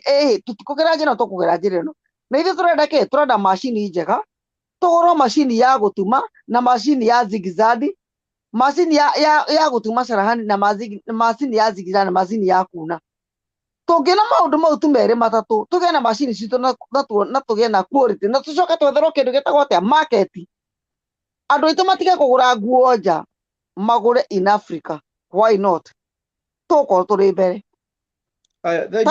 arabu rĩu indo ta iratũ twĩna ngothi ithuĩ nĩ ithuĩ twĩna quality nene njega mũno ya ngothi tondũ na quality cia gũkũ cia ngothi ndiĩ kũrĩa marutaga tondũ gũtikĩrĩ nginya ng'ombe na andũ na ngakũiya maiya na kũgitũ kana makareherwo we can make good shoes ngũbia njega jacket njega cia retha na andũ but tũtingĩhota tondũ quality maũndũ wĩra ũcio tũheaga andũ angĩ kũrĩ andũ arĩa itonga iria inyitaga makwĩrĩte mau maka export wĩra ũcio maka export njũa icio mũthũngũ nathondeka akorwo nĩ ngothi tĩyo kana athondeka kĩrata tũtingĩhota gũkĩgũra no in the reality kiumĩte gwitũ koguo korwo tũhote kũ maintain maũndũ mau tũtingĩnidi gũkorwo nginya tũrĩ Europe ithuĩ na wa mbere rĩrĩa tũkĩendane na tũheane ithuĩ enyewe mawĩra watuĩka kũrĩ na kambuni tĩyo nĩ ũkwandĩka mũrũ wa nyũkwa na ũrĩa ũngĩ na ũrĩa ũngĩ tũteithanie no na ithuĩ nĩ ũndũ wa kwaga kwendana na andũ nake mũthũngũ agatĩka advantage tũgũgĩtũra hau nĩ ũguo nake kĩmerera kĩeri na ndora nĩ ũka kĩmera wĩ mwega okay thank you Madam Rose Julia Madam Rose okay Julia arĩku Ndĩ haha. Madam Rose Madam Julie, I want us to observe the way we are supposed to submit. Taishindira turute tuthi na program tutigathie huyu. So leo Julia nĩ ndoka. No koithĩrageithia Julia wena atiga gũtuĩka mwarimũ mũtabu ũguo gũkĩra Julia nĩ ũguo no koithĩra mũgeithia ndĩ mũru no koithĩra ndageithia kĩmera ndageithia Julia na ngundi kũmageithia rĩu na Lilia nĩ ũguo kuma hau ndege tũthiĩ harĩ Lili wekuo Julia tarakĩarĩtie we githĩ tindarĩtie ũrũmĩrĩire Lili augire gũkũ tene Lili augire nĩ kũndropire hau magũkũ mbere ya Julia Sasa rekeria era matekũmũiguĩte akĩrĩtwo njeke mbirĩte ũkĩmũiguĩte ndaheane ciake tũigue na kĩ we Wetiga propaganda Rose Madam Rose hoda kaide komera die no mũtiranyenda kende komera igũ mũtiranyenda Madam Rose hoda please kwaria ũhoro wa ndũrĩka icio ona niĩ ndĩ thĩiniĩ sawa Order. Aya, Madam Lile, ingia tunaongea kuhusu manifesto. Rose kani ndagethia ni de andu koma to ndaigua ndirende kana hau ri kani na ndi mwathagira andu no nginya mukumathira nginya kimere me bafu na ri angi no muthira nyenda ni gukoma Ndugakomerwo ni turenda twarie horo wa ndurika icio cingatirwo ni uria ni Chebukati. aya Ati kinyo koragia ke tukwaragia uhoro wigi manifesto andu aingi matira understand the formation of the manifesto ikwaragiria uhoro wigi ki no understanding yado ni different no turenda ithuĩ nĩ turamenya understanding itu nĩ turamenya no mundu ungi uratu watch no bado ndaramenya and understand the meaning manifesto yo ihana atia na ngwendaga tuhutie uhoro wa the free education from primary to university yo juba baris kwa manifesto hiyo iko free education primary to ginyagia university alafu uhoro wigie manufacturing uthondeki wa nguo guku uthondeki wa nguo ni andu aingi maraigua ta marahutio most likely andu aria mendagia mitumba na turenda andu acio mamenye mundu agienda kiria huguririo amenye hiyo kazi inaiharibu ama inatengeneza uhoro wa industrialization manufacturing nguo citu tukathondekera guku at a good price and a cheaper price niguo twe kila mtu akuwe na kazi zikuwe mingi so no twaririe uhoro wa maundu macio mere education na manufacturing. Thank you. Okay, uhoro wa manufacturing ni andu a mitumba ni matia kuraramika tondu ithuothe ri guti mundu tendaga kuhaica ngathi na riu hindi turambarerio ngathi ri tutige gwikiraga nguo cia second hand cikiritwo ni andu tutoe nginya ni kuciumite ndwe nginya mundu kana ena skin disease ni njega cirari kuo no lakini riu ri ni tukinye step tutiga turi na horo wa thina turi na horo wa thina uhoro wa thina indo twekura nginya ciumite nio kinye twajire kuhe dignity koguo andu acio mararamika ni andu anini biu ona tondu mitumba riu ni agire go to be quite honest ni agire go tondu ungitwara foot 20 ya kiria ya mitumba irihagio anga milioni 2 niguo Rose icio nguo icio nguru koguo ona ni guti kindu faida gucireha no tungihota ndirenda gukora container foot 40 na foot 20 ndagika no kumituma Kenya urariha about a million arafu akinya kuria no nginya ucoke ni urihe duty free kuria ki maundu maingi makastom na ndu in fact order kindu ikurehe kinene gutire kindu irehaga kiu kinene gutire koguo ri ithu tugithondekera nguo citu ri tukuhe andu aingi othe ndi kuhingura turahingura bururi witu tondu akoni ni cotton iyo itukurima murimi ni akuhota gwika ati ni murimi ni akuhota kugunikira ho kuria guthie processerwo ku andu no makwandikwo mawira nigetha cotton ni ka processwo nigetha yume ndigicio nigetha cihote guthondeka textile ningi ithi ithondekwo andu marigura material bagajiria gutuma nguo kwa Kenya ni gutumagwo nguo thaka ranyita tutume horo-ini wa poverty no ya gutinda tugikura nguo cia mitumba at least ona no tuhote nginya gutwara nguo na nja uhoro wa cukuru ngai uhoro wa cukuru tutibataire gukorwo tukiaririria that is basic need iyo ucio ni undu mwega na ubataire guthi nginya wongereirwo hinya ati cukuru ona cukuru na irio icio ni indo itibataire gukorwo cikiaga thiini wa bururi indo iria ingi ciothe cikiagaga cukuru kuri andu othe everybody kama mundu erekagire no icio cikorwo is a must and even ona cingikirwo constitution twegwikira maundu maria mangi no twikire icio I think would be the best tungihota kwigunira andu acio hafu nginya nyona nginya kundu ta kuria marginalized places ni nyonire thiini wa manifesto nyoni maundu macio ni makurehe indo iria mothe makuragia akoni ng'ombe icio akoni nyama icio nitwicirikira mike tugatwara akoni iria riao no turiguraga ona kuu nigetha nginya guthi na mbere ithuothe Kenya kundu guothe kwaruma utigakorwo no central kana ni Githumo kana ona kuu kungi no ciana citu nwanyita tari hindi akwage na riua ukona ng'ombe ciao ni cirakua sure na nicio metegemagira riu kuruta kugitwaro mae marehero uremi ungi wa iguru matikurimagia matige kurithagia ng'ombe nyingi matarahota ni undu wa iri ni undu wa riwa guoka cikahotwo mathomithio ne marithagia kaundu kega tondu at least ni maguthi na mbere nao na ma-educatwo ma-expose to matuike ni andu inclusivity makorwo nao ni maraigu mari ni agwitwo nao no aitu. I think for the moment no ndingiuga at the moment no ni manifesto njega koguo andu mauga ati hora mutumba acio ni andu selfish. Really, ndina kiuria. I have a question for you. My question is manifesto ya baba kwari na manifesto ya Uhuru, kwari na manifesto ya Kibaki, kwari na manifesto cia Moi, according to you ni urona any progressive agenda, ni urona undu mugeni, ni urona tajira ni kaundu kariku gacero urona Mr. Raila Odinga hare thini wa manifesto yake na ni urona yes manifesto is it ambitious kana ni attainable?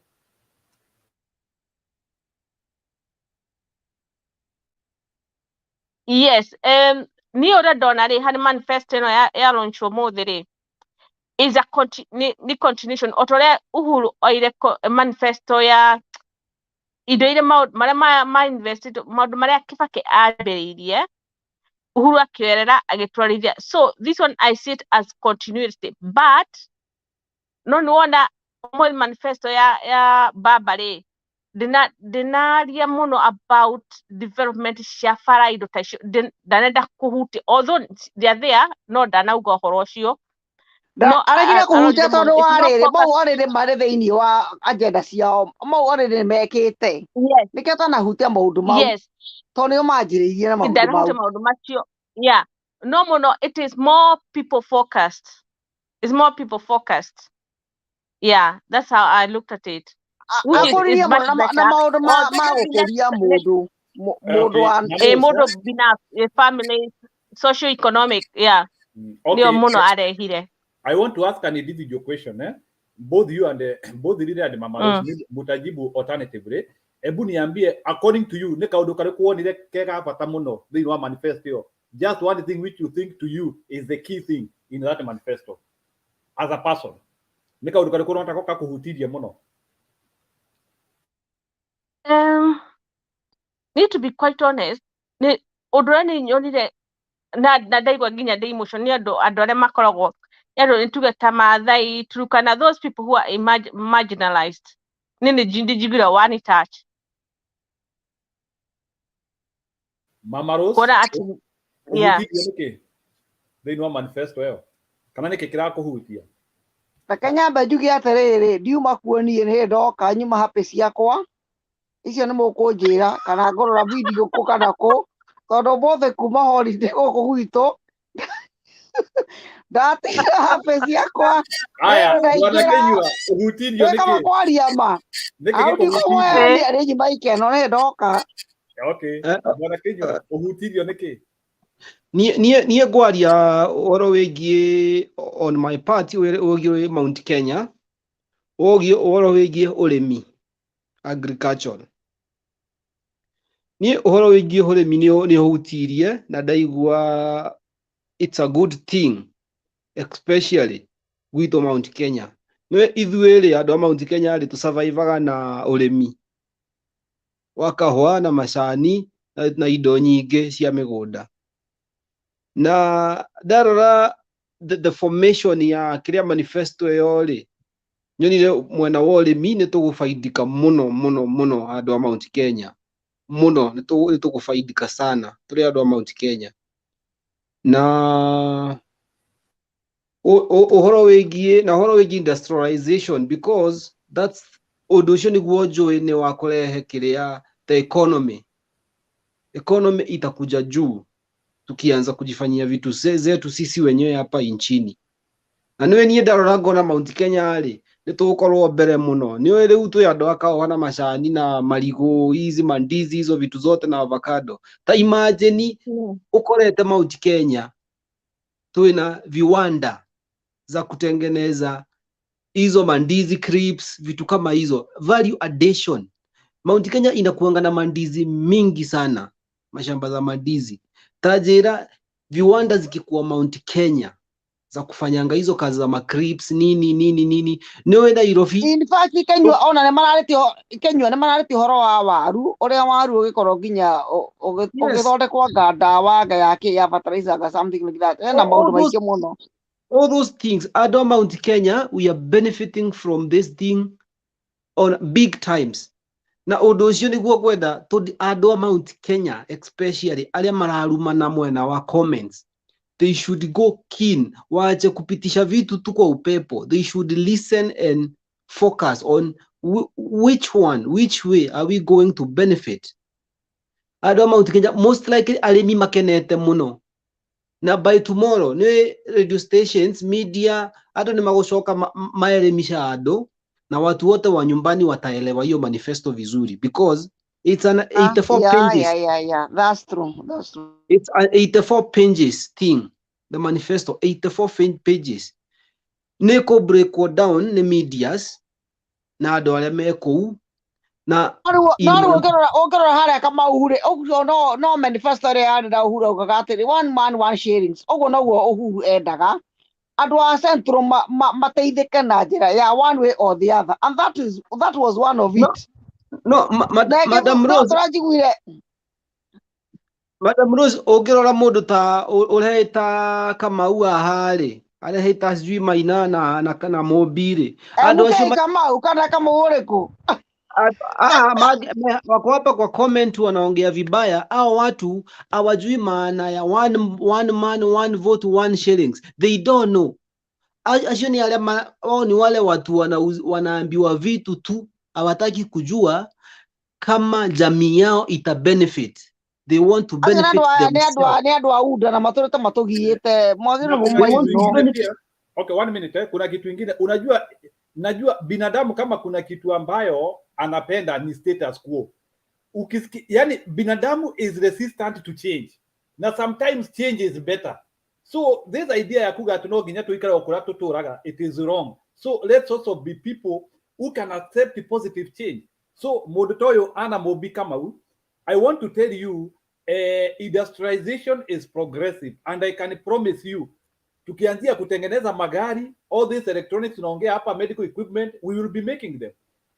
We will be importing them, but we can reduce it in percentage.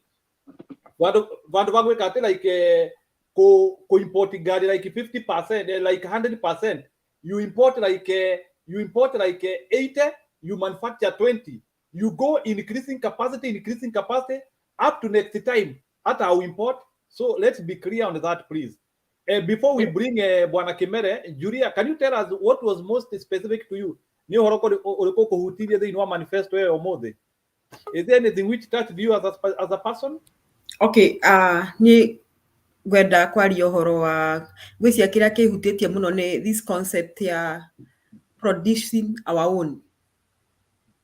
Yani especially I think Baba was going towards hii anasemanga one county, each county their product. And I think Baba, what he's leading to is moving from primary subsistence production to secondary production. So that oguo gwĩcia nĩ Rose na Lilime kugaga handu ha kwendagia waru, kwendageria KFC waru makaruga chips makiguraga na madharau.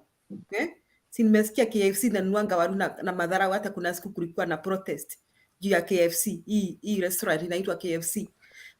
Tunaweza we can package our potatoes as potato crisps. Kenya tusita crisps. No hitago chips. And export them to America. And export them to the rest of the world. Now, wa agriculture ya Kenya is an agricultural based is an agricultural based society. We should not sell coffee beans. We should manufacture our coffee. Magure kana okoro matikugura ni maikare tuone kana ni megutungathiria mwaka umwe. Tuone kana ni megutungathiria mwaka. Unajua wanatuburi tunawauzia hizo coffee beans. Kogo ikaguro atathirwa we price apana ona masani aduko komanywa sai muno no mendesa yusi wa Kenya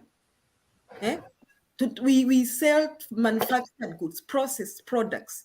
Tutoke pare kwa primary production. Odoge gwesiro wo araire kugaga ohoro wa one county one product. We should boost our farmers. Tutige rere aitha we murimi kana nduri murimi tutige nona kuri andu mara tariu ngithikirinya kuri andu marakoragwo na ng'ombe igiri peke yake na ng'ombe icio iruta iria ringi muno no kuri angi na ndu nao ara njire kugaga makienda gũcenjia status quo metugombe turia twatene tutarutaga iria to educate our farmers mehere hau ati no korwo na ng'ombe igiri irakuhere ciana irio na igagwakire niga gutwarira ciana thukuru ng'ombe igiri peke yake productive tutoke hapo kwa ile production ya kitambo twathi Nyandarua okonya ndu mendagia waru to make sure kwina farati waru icio ni iraumira na minji na ndui na itiraumira igathi kwendio marigiti citari process irakonyorwo igapakwo igatuika frozen ati no na igutumwo America ci frozen nyona minji goko Walmart ngamisi minjira cia guto cia Nyandarua gauri na ikorwo ni cito ni nda kwende kwi mundu angorire mahua ngiona mandikitwo grown in Naivasha Kenya no amenya mahua maci marakorwo ndikuka athungu maingatwai no amenya mahua maci bado marakorio ni athungu kiko tangi boost arimiete no makoragie mahua maci makamedia ni nini hatuwezi fanya yenye watu wengine wamefanya yani hiyo kitu imenigusa sana Njiru na Julia eginya marigo maruga clips we no na marigo meru maruga clips mianga atere kwanyu na mianga plantain kadira ya tere kwanyu mianga plantain how much does it cost megora guku njugu karanga njugu karanga nego cietwe na njige Kenya we need to think of that anyway na guku turarĩria ta miguongo avocado imwe turarĩria magana matatu guku ma Kenya avocado imwe can you imagine na guku ndi kibao 20 bob atiri riu ona marauga icio ngwaci giceni kuyo cikugura ngwaci nigu ciri goro guku kuria ndongigorera ngwaci imwe ni kilo na kilo imwe ni magana matatu can you imagine alafu ni magarakara njuri andu arĩa mena mĩgũnda gwitũ Kenya nĩ gũthaka marathaka ma ũkĩmenyaga na mate ngwaci to ndũngĩgũrĩra gũkũ ikorobia ndũngĩgũrĩra ma ikorobia makora mabangĩtwo mana matano makandĩkwo hau magana matandatũ ngai can you imagine na matandatũ rĩu ũtakĩrĩte kĩrĩa exchange rate wekĩra exchange rate nĩ kuma magana mũgwanja ma Kenya so what we kindu giothe nginya buruga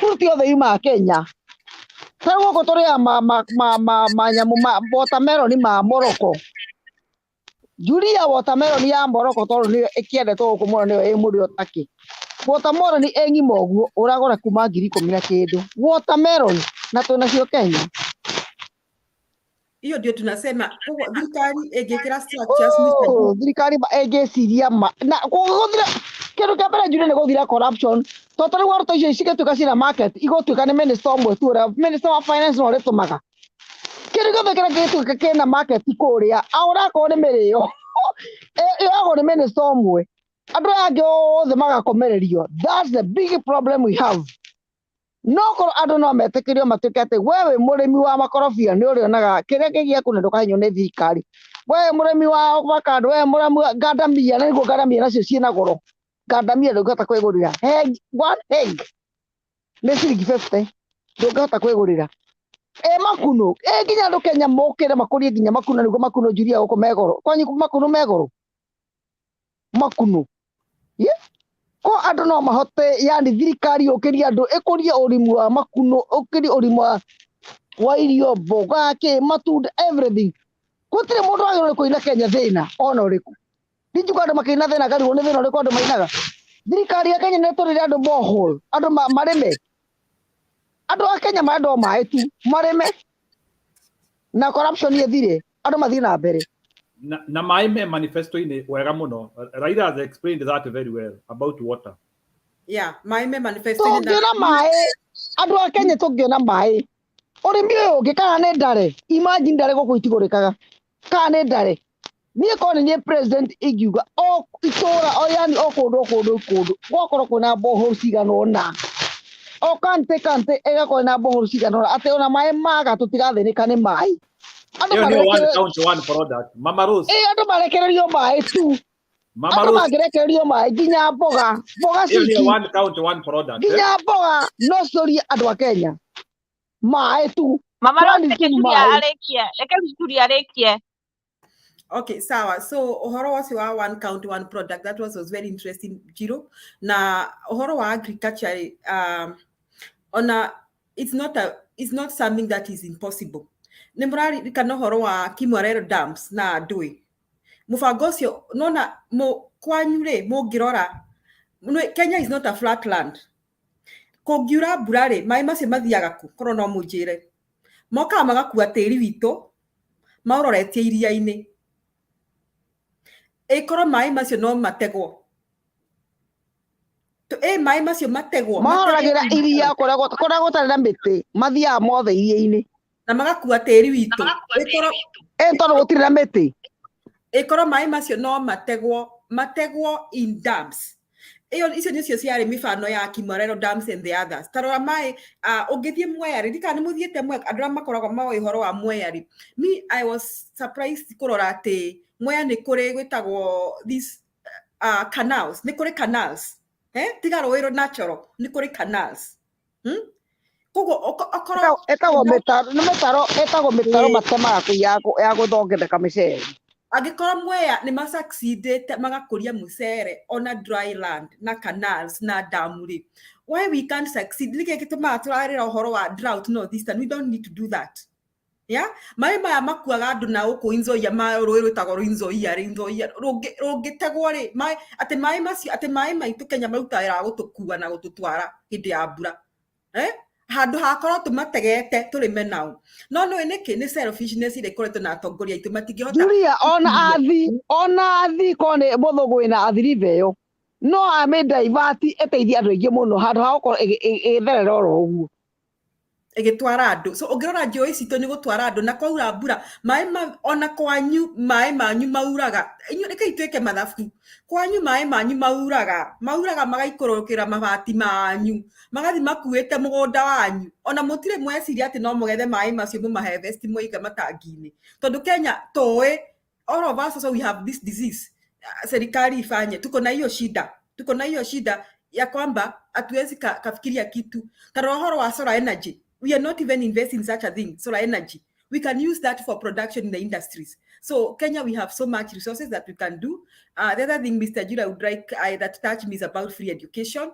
Now, I think in this show, the other show, that we can provide free education up to high school without increasing the budgetary allocation on education. We can do that. Na thĩna ũrĩa witũ niĩ ngiuga ũhoro wa free education ndirauga atĩ mũciari nĩararuta ona ndururu. Ndireiga in a situation where tamu yahingũrwo ũkera mwana oya mabuku ũthiĩ thukuru ũtegwĩtie onaki no korwo gwĩ kĩndũ the least you can be asked for reke tuge nĩ uniform period. How can that work? Kenya, we have boarding schools. Most of you here, you are in the diaspora. Ndarĩre boarding school cia kũu muonaga kana nĩ mũrona boarding school kũu gũkũ America gũtirĩ no ngemwe njigua ĩna anga ya Christian school anga what is a private school. Nĩ coke day school Kenya nĩ tiana ũhoro wa day school wa boarding. Boarding school ici nĩ cia discrimination. Let me tell you. Reke ndĩmũria atĩrĩrĩ nĩ mwana ũrĩkũ Kenya wandĩkĩtwo nĩ wa Alliance no ũrĩa ũngĩ akandĩkwo nĩ wa kandĩ kau kanyu hanyu gatarĩ mabuku. Ciana cia boarding Julia ciatũrwo nĩ igũta. Gũtirĩ difference ya boarding na andũ. Nĩ andũ matwarĩte ciana thukuru nĩ wa kũgũta. Mama Rose, boarding icio nĩcio rehete discrimination. Na nĩkĩo twĩna private school tũkona atĩ ciana nĩra atĩ mwarimũ wa primary ciana ciake ithiaga private school. No kũrĩa athomithagia one less. I'm sorry to say okonye kwĩ mũndũ mwarimũ wa primary haha, but I have had an experience one day of the public primary school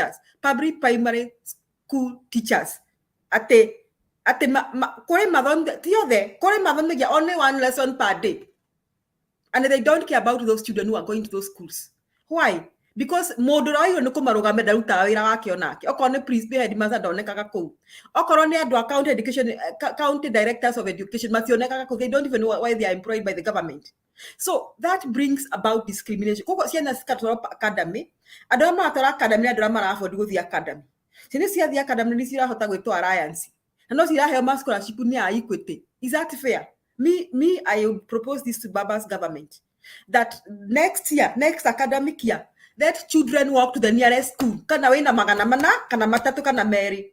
Okoro ne thukuru ya hanyu, okoro alliance hau Kiambu, alliance admit ciana alliance admit ciana cigana. Ika tuge admit ciana magana matatu. Alliance admit ciana magana matatu ma hau. Both boys and girls, they walk to that school. Period. As you nearly thirikari, why I'm saying this? The teachers are paid by the government. The textbooks are bought by the government. I have been there. I know. Ratio of 1 to 1. My notebook are bought by the government. 200-page exercise book, 12 notebooks per student per year. Besa isi murona aciari magetio. Rure ke njoke haya rucie wiri horo wa corruption. Besa isi ire yago ni ma principal. Principal haha ajere arakare ndimuprovire how they eat that money. Thukuru isi ma principal moganagia millions and millions of Kenya shillings. Ciana ikahe ire ya getheri na mucere na mboco ciaria muno wega. No fees ya mathukuru macio we thukuru irathi ngirigana rimwe ukarigoka mwana arathi murimo. Ukaruta sheki ya ngirigana rimwe ukarigo ngirigana rimwe ciathi gwika atia boarding. Supposing we eliminate those boarding schools, supposing we wake up one day and say senina si hakwina pagani girls, they walk to that school, they be admitted kana urari na 200 kana igana kana magana matatu. We wake up one day, we say totiri na boarding school, let each child walk to the nearest school and no child will pay a single fee. Thirikari itigwe keoria kura mekurutarajia ciana ici tutigo tukioria atiriri ciana ni twatwara thukuru ciana ciena mabuku aya ni arimu timena turamu na makwa kwandikira kira tutainira ni raji tutige tukioria atiriri ni mariri ya garaji tutige tukioria oguo. What do you think? That will provide access of equitable education to all Kenyan children. And then looking at the system of education they are implementing, to get coding githomo na industrialization, to create a situation where mwana to muhaka athie kambe nigetha tuke ni muthomu, to create a situation whereby mwana by the end of form 4 ena skills. Okoroni mwana oreka carpentry, to create a situation where mwana ucio no athondeke kabati reke na wardrobe reke. Okoni mwana oreka masonary kana ni mwana wathomithio horo wa gwaka nyumba, mwana ucio ni eguthi andiko mwaka-ini onake no acore mwako wa keke. We create such a situation. We create a situation whereby okoni ciana citireka cookery and all that and catering, that those children can be independent. We create that situation so that tutige ku create a situation ya tirire white collar jobs ati muru no atekire manager teno atekire headmaster kana principal hapana. Tutoke hapo. We link our education system and industrialization in the job market. We try and do that. That is my proposal. So that na nikemona Americans matikoro mavalue horo wa guthi college. They don't value the issue of going to college so much. Hiyo kitu hawajavalue sana. They don't value that so much because ciana ciao, for example, I want to use the place where I work. Oko thomithia gwe ciana ciao ni kaundu kau ninyone tari kaundu kega. Ciana ciao itikoragwa ciĩkĩrĩirwo atĩ ũthiĩ ũkambio ũtuĩke ndagĩtarĩ kana ũtuĩke engineer kana kĩ. Ciheagwo uhuru ithuĩ kĩrĩa irenda gũthoma. They are given the freedom to decide what they want to do. No thukuru ĩno itũ nĩrĩ college. There is a college in the high school ĩtagwo Thunderbolt Technology Center. Kũu mathomithio kinya ũrĩmi, kinya kũiga thungura na ng'ombe na mbũri. Ciana cia arutwo komoka kũnja mwarimũ ndirakonire mbũri yakwa ĩrĩa ĩkũra Thunderbolt ahũrĩte mbica.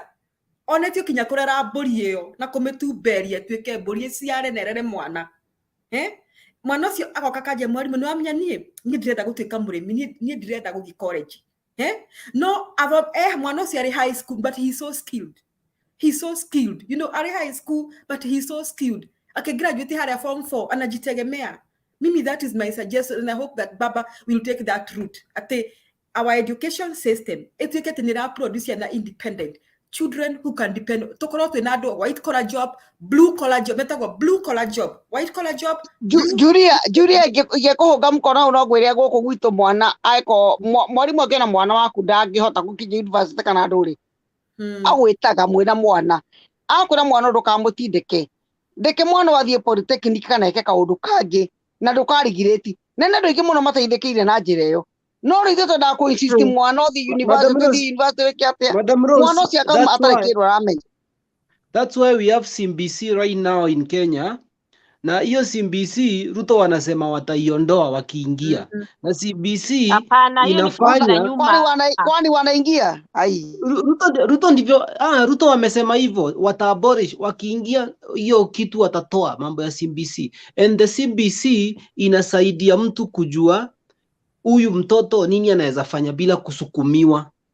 You understand? Careers. Nane matota mwana waku no ende gukorwo akienda kuina mwana waku ni ndira guthoma ndira kuina no mure ndo kuina no mwana ucio kari yake ende kuina na kirathimo giake kiri hau mwana ucio no kwenda gutuka artist no na mure hino nginya thi university ukamwani ndari mwarimu ndenda tuke mwarimu never.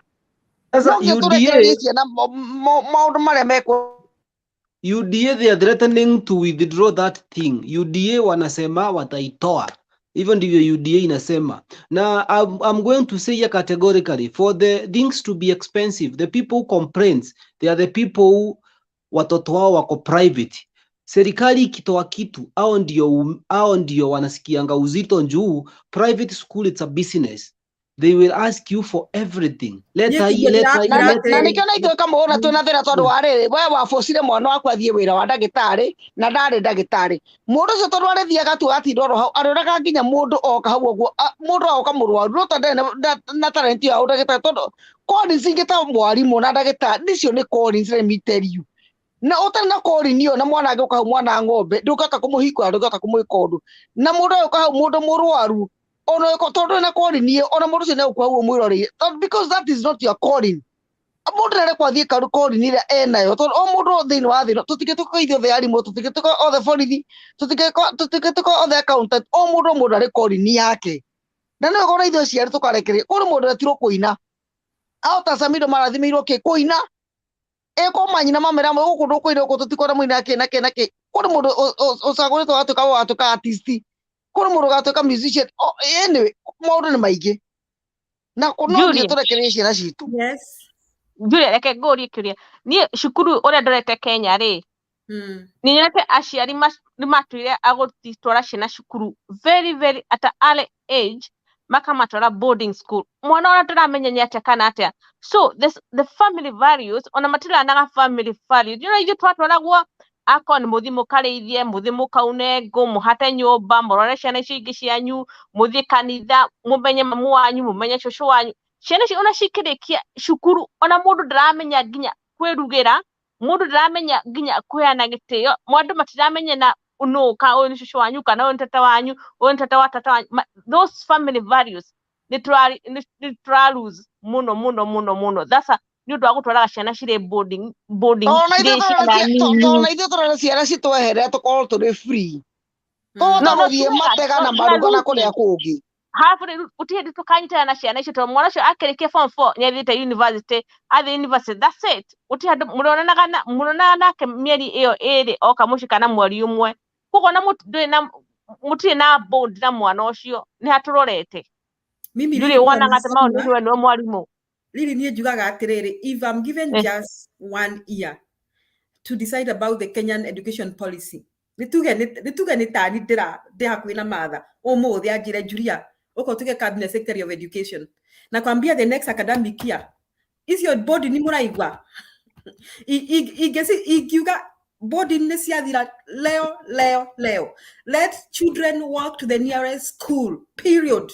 Arimũ nĩ athirikari mabuku nĩ ma thirikari tũramu nĩ twa thirikari nĩkĩ mũranjĩtia gũtirĩ kĩndũ mwĩkora mũkĩnjĩtia nĩgetha ũigue ũngĩigũra mangĩambũrũrũka acio a private ndĩmere aca mwana wĩna marks igana rĩmwe kana wĩna magana mana that's a Kenyan child and they have a right to go to that school.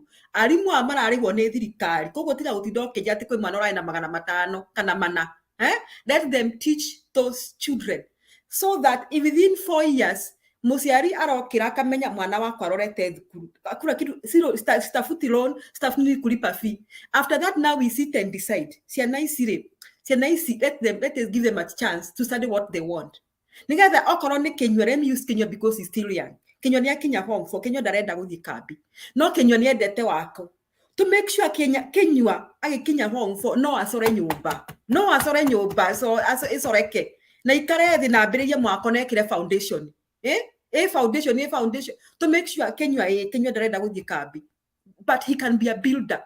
You know, that could be so that we stop this nonsense kana madness ati mwana no mwaka atuike ndagitari mwana no atuike.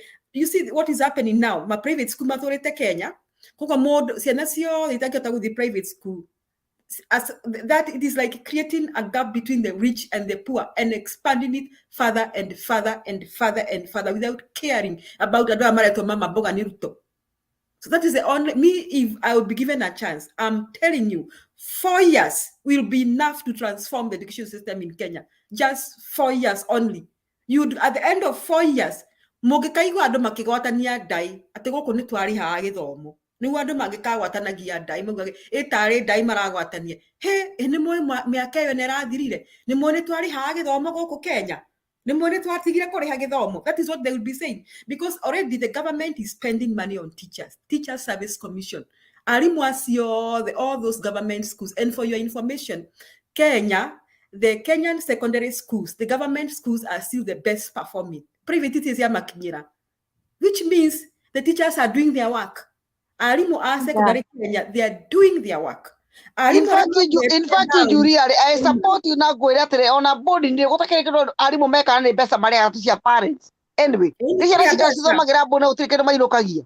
Muke uridagio bathi motora. Bagi me control mattress do ke nothing. Bathi motora mogora. Nana go ria you need to be a reader. Also, you know, education. I'm telling you. No, but Marimo principal akagado no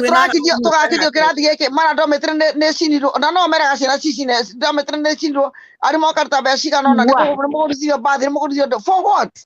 Nonsense. Everything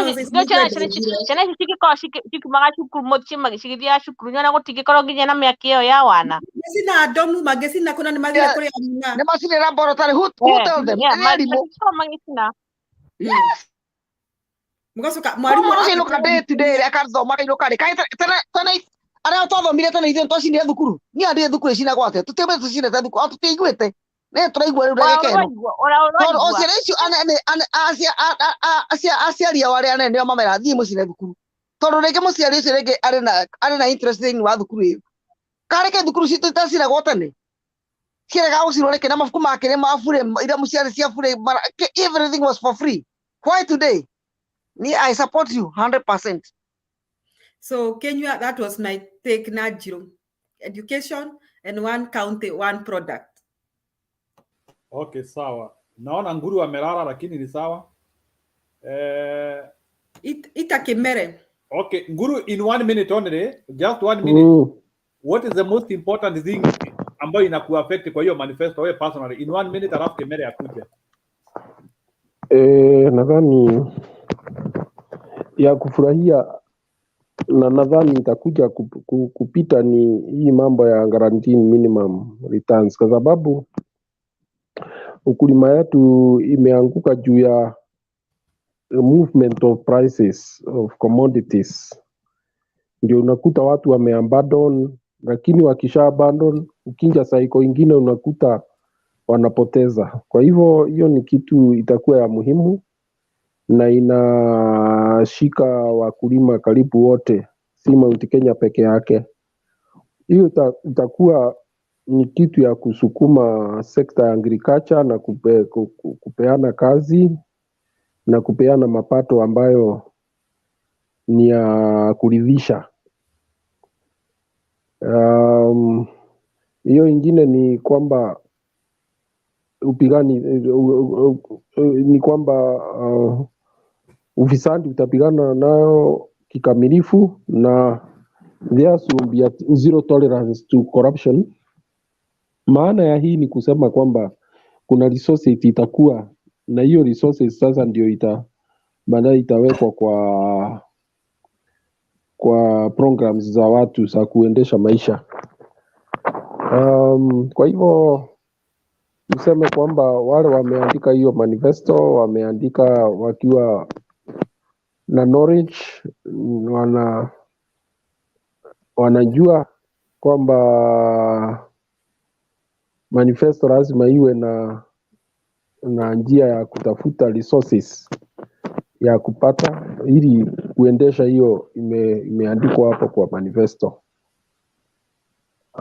Kwa hivyo even the public health hiyo amesema baba care ni kitu ya muhimu hata zaidi, kwa sababu unajua matibabu ndio imeshungusha watu wengi sana hapa Kenya. Akiweza kuimplement ile amesema hapo kwa manifesto, basi wananchi wa Kenya watakuwa na furaha na watakuwa wamepata kitu ambayo ni ya muhimu. Nadhani hiyo manifesto is a true statement of what the government of Azimio wants to do. Of course, the manifestos they are mostly guides. They give direction in which the leader wants to move the country, and now it is very clear. His vision is coming much more clearer every day. Asante. Haya, Bwana Kimere, jina mbele. Kimesh. Bwana Kimere.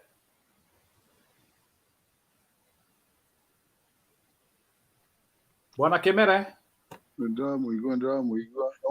Kwa nini watu wanalala kwa studio Kimere? Na kati ni Sasa kwa nini watu wanakuja kulala kwa studio? Takagora Julia. Abai moge ideke. Teko ideka. Mumenya gande mwendete muno tondu nie ona ni ngukomete wona waingira ona njukirira njiguire Eriki akera muiritu mahau atige oripo aingire studio ndacoka ndaigua nawe no aingire nawe niguo utuikurukagiria kate-ini Kwanza umuthi ndamaka niguo noka. Anyway, ndi mundu mukenu ni manifesto na uguo Eriki aroria ni Eriki nditi Eriki Kenywa ithito Eriki. Okay, Kenywa uguo aroria ri ni manifesto actually ngomioya holistically ndikwenda ku pinpoint undu umwe kana tondu ngwiciria one thing drives the other tondu tuge githomo kingituike ya tuhu na in fact nyambe njitikanie nawe ni hindi cio ni ndindetikania na uhoro wa bodi ni nduire negenete nicio muno ucio ni undu ubataire kuninwo kaimana. We don't need them.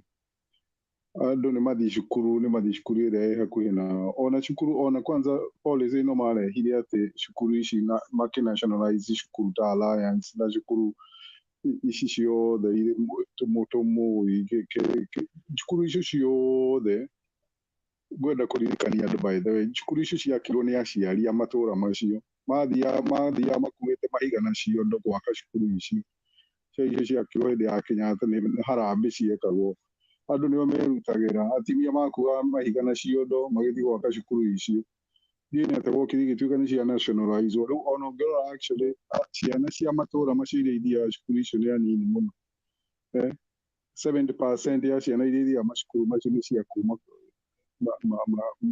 kundu kungi which is unfair to start with. Koguo undu ucio ni icio ni that the first thing I would abolish. I'm with you on that. Alafu no nyende gwikira emphasis muno uhoro-ini wa industrialization. Nyeri igro do itura ta Nanyuki na Nyeri for example lili no ari kana Nanyuki kwari kiganda getagwo Mount X kiandikite andu aingi muno kia producer ga ngora na ki thika kinya tugiuka ya na mathabuni na mathafuni KCC yale hau ni urikara hara kwina reri hari na KCC Yes. indo ta KFA ikĩhingwo indo cicio rĩu ona kono ũririkane wahĩtũka na Rumoro he kĩganda kĩarĩ hau gĩa gũthondeka ibiriti matchboxes. Yeah. No, we need to revive those things. The industry should revive. Koguo na ingĩ ciacio tondũ structures iria okuo, by the way, they just need to be revived na gwĩkĩrwo management ĩrĩa yagĩrĩire. Koguo and to solve that, na nĩkĩo ndĩrauga niĩ manifesto ĩyo ngũmĩrora holistically, nĩ ta rĩu tũngĩnina no ũhoro ũcio wa corruption, manage gũtame corruption, it will be much easier to revive indo icio tondũ ciathũkirio nĩ corruption. Andũ maire macini ciothe Rivertex ĩrĩa hakuhĩ Kwanza na hakuhĩ mũciĩ na nyuki ũgĩthiĩ na njĩra ya Mĩrũ ũgĩthiĩ na njĩra ya Timau, andũ makĩiya macini ciothe nĩ ndaciroreirie ũguo na maitho makwa kũrũ ũguo ndĩmeroreire ũguo ndĩkairĩtu kanini magĩkua magĩthiĩ nduinĩ ciatũrirwo macini icio na nĩ kĩganda nginya kĩahingũragwo. But the land is still there, isn't it? The land is still there, structure is still there, but a lot of things to mautire nginya ndiricha maire nginya magĩkora nginya ndiricha. No, kiwanja na matangi nginya ma maĩ. British. Ndaigĩte nĩ kĩraheo British Army. Aca still no gĩkorwo kĩrĩ go down kwa indo no gĩa thirikari still. Okay, bas no rĩu koguo nĩguo ndĩrauga the will is there. Macio nĩ maũndũ mangĩhotekana na I believe because the thing is on the manifesto, if we look at the manifesto today, it's a merger between actually manifesto area Raila in 2017 in NASA and a part of Uhuru. They have made it much better, but most things were there in 2017 in both sides. Lakini, what is most important actually is not the manifesto per se. The commitment, yeah, do aremako implement manifesto. Na nikio na mweko munene because I can see the seriousness in them. Na hoe ne makwirigiciria na timu itakumagia na by policies ciao, and then that will be done. So I'm really very, very happy. The other thing I want to say is about Ohoroshi wa Mai. Mai is a fundamental. My biggest problem with Mai fully no abia kugea forward. No, especially guteithiriria the northern northeastern Tana River, all those areas. Ikabaine kura kwe drought nyingi tho na gikuini still daishi ko kore na kudugwena thina wa mai because they need to focus on environment as well. Tondu na gikuini ni kundu kuingi muno kwina thina wa mai ni undu mitito ni mathukangirie muno. So now it seems as if they are recovering. The forest cover is coming back a little bit, but we still have a long way to go. But I think I would insist more on fighting this corruption. But to fight corruption, they need to change a number of things. First of all, no ginya mahote kurutania iraega na guthondeka policies ikohote kumateithia kuruta iraega na judiciary. Alafu bunge. That's why it will be important for them actually to have most Azimio MPs in the National Assembly, in the Senate, and like-minded people. So the Togo Coronado Azimio, the Marco na Coronado, ma aligned na policies here. The other thing is I like even this thing about the diaspora because until now, no one has really taken the diaspora seriously. So that's something new, and it has been floated about now with the Jubilee government, but it was just talks. So now I would really look forward actually my implement yodoshi odoshi no kuroro te idiomono todo ne makota ushano besha sia diaspora ega mahe diaspora possibility ya ko divest na dikari mateidi fururi And maybe the diasporas also will have some return, some dividends or whatever on that. So that would be a very good thing. Even the idea, yeah, we call a representative. I like that too. This channel is good for us, but if we have a more permanent channel, it will influence policies, and because I think the people in diaspora, they are all different kind of people with different experiences, different exposure. We diaspora people also have a lot to contribute. So that I like that one too. What was the other? The other thing is about the social welfare. Now important. And now those I think what we should be doing going forward. They talk about the at least manifesto. Which the money the todo oira to kaga nigga to really ko educate and the tashi mara how chat room in they talk about every time to me to expound manifesto. So maybe we can decide to be focusing on maybe 2 or 3 points. To understand, and that I think that will help a lot of our people to change. Most of them are very young people. History, but we have to tell them about history. And they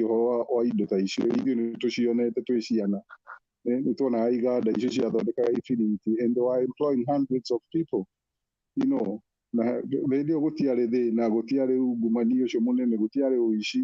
And I keep telling people when we used to go to Nairobi, I remember when I was a small boy, because I used to go often because my parents lived there, so I used to live there a lot of times.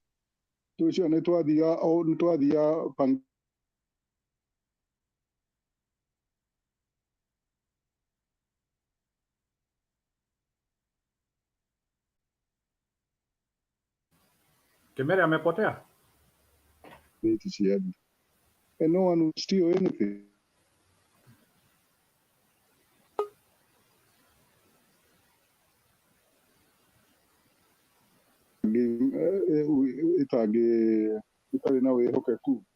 So I think we need to change.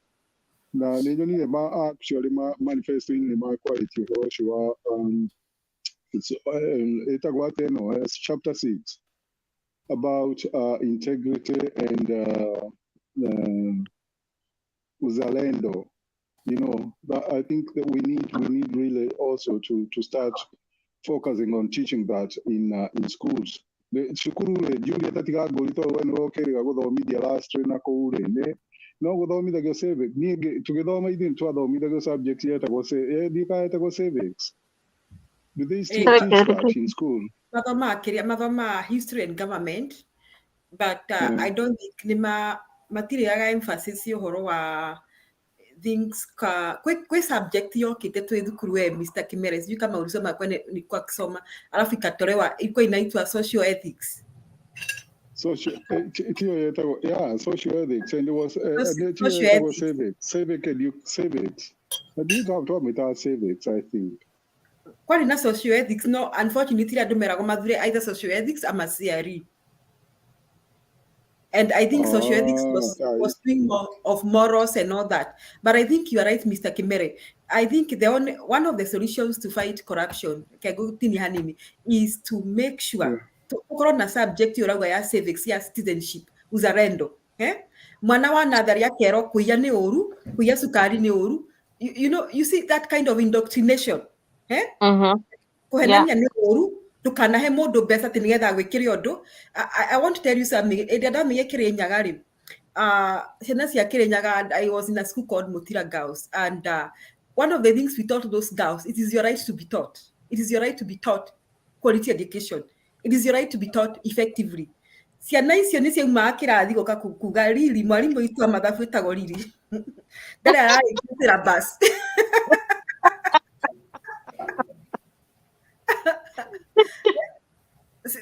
How no siakinyete. Yani walijua their rights to be taught. Wow. You know how you can feed something into a child? It is your right to be taught. It is your right. Then it is your right to be safe at home. No one should molest, abuse you. Empowerment. Kore mwana wakite kujira nyina naithe, they don't care about them tondu thukuru yahingwo mamoyaga makamatwara gwicue kinya kana karaka ukanini na tukigia na cira thukuru wa mciari na ciana getha muciari atwire atiri niki kiratuma.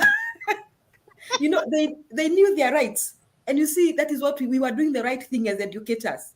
So mwana ogimu indoctrinate mwere atirire ndukai kuya sukari ni uru kuhenania mundu ndakana gwetie mbeca nigetha gwikire undu. It is your right to be served. Wathi kwa passport, it is your right for your passport to be processed. It is your, you know, we create a generation that will not condone corruption.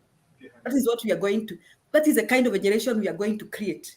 So that is the most effective solution against corruption.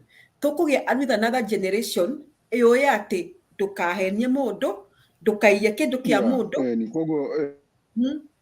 ndukahake mundu kimere. I agree with you, I support you 100%. I think tondu ngwiciria hau niho twatereire ikinya tondu ungirika ona ithuĩ rĩrĩa twakũraga behavior itũ yarĩ different mũno no rĩu nĩguo ũhoro ũcio wa kwaga kũbundithio nithamu ũkĩte ũthũkĩte rĩu itĩo gũtitũire gũtirĩ kĩndũ mũndũ etigagĩra na nĩ ũkuona kinya ciana nini nĩ ũkuona ikĩruma andũ agima gĩka atĩa rĩu ta ithuĩ kwarĩ na ngwatanĩro volume hanini volume kidogo tafadhali. Okay, kwarĩ na ngwatanĩro njega mũno ya arutani, aciari na ciana, you know.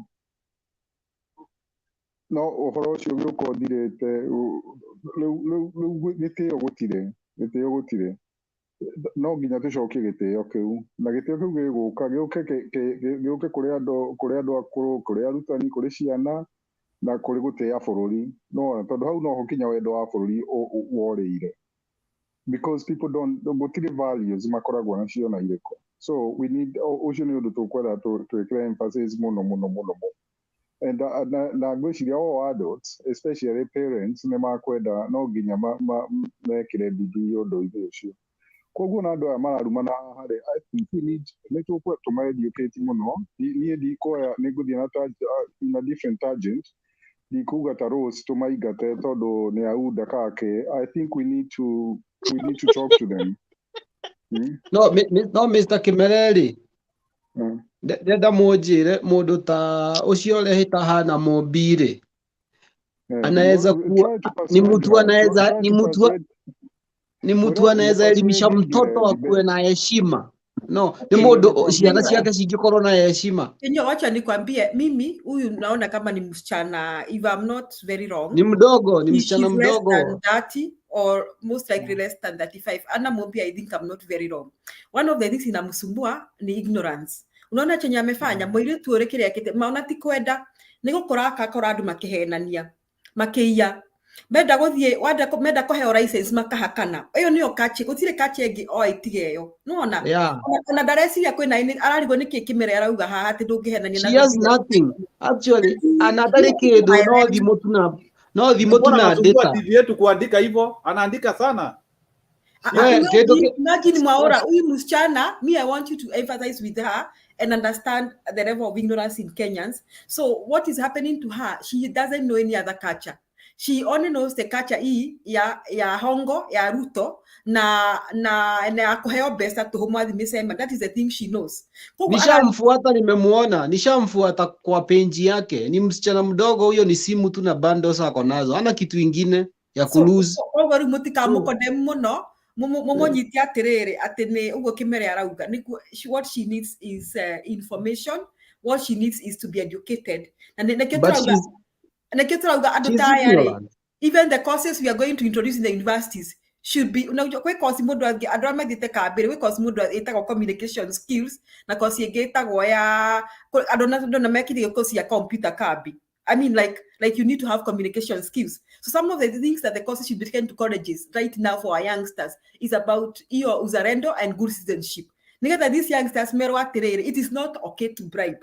It is not okay to steal government property. It is not okay to steal resources that don't belong to you. It is not okay. You know, and by the end of 4 years, so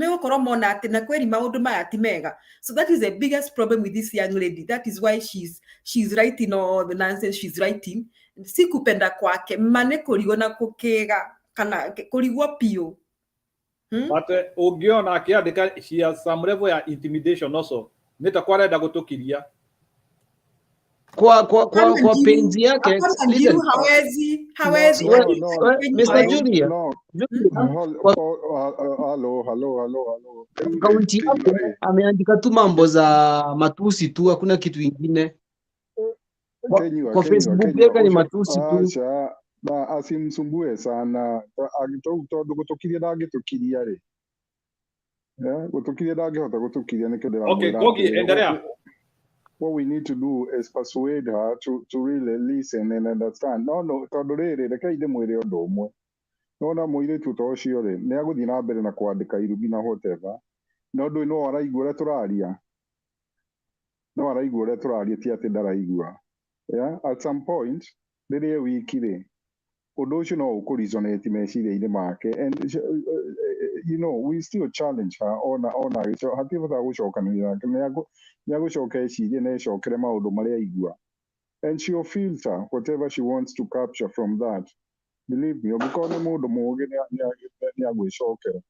That's how things do. No ona kuri mundu mungi turamuregeretie nake no amwetika nake mundu ucio no, you know, ona ngeria na ihiga no ahitierie ihiga ona kondu na njokerie na inje no anjigua no anyita. So na andu mamashuaga in different times, koguo this information might come of help to her at some point. Yeah? No ucio auma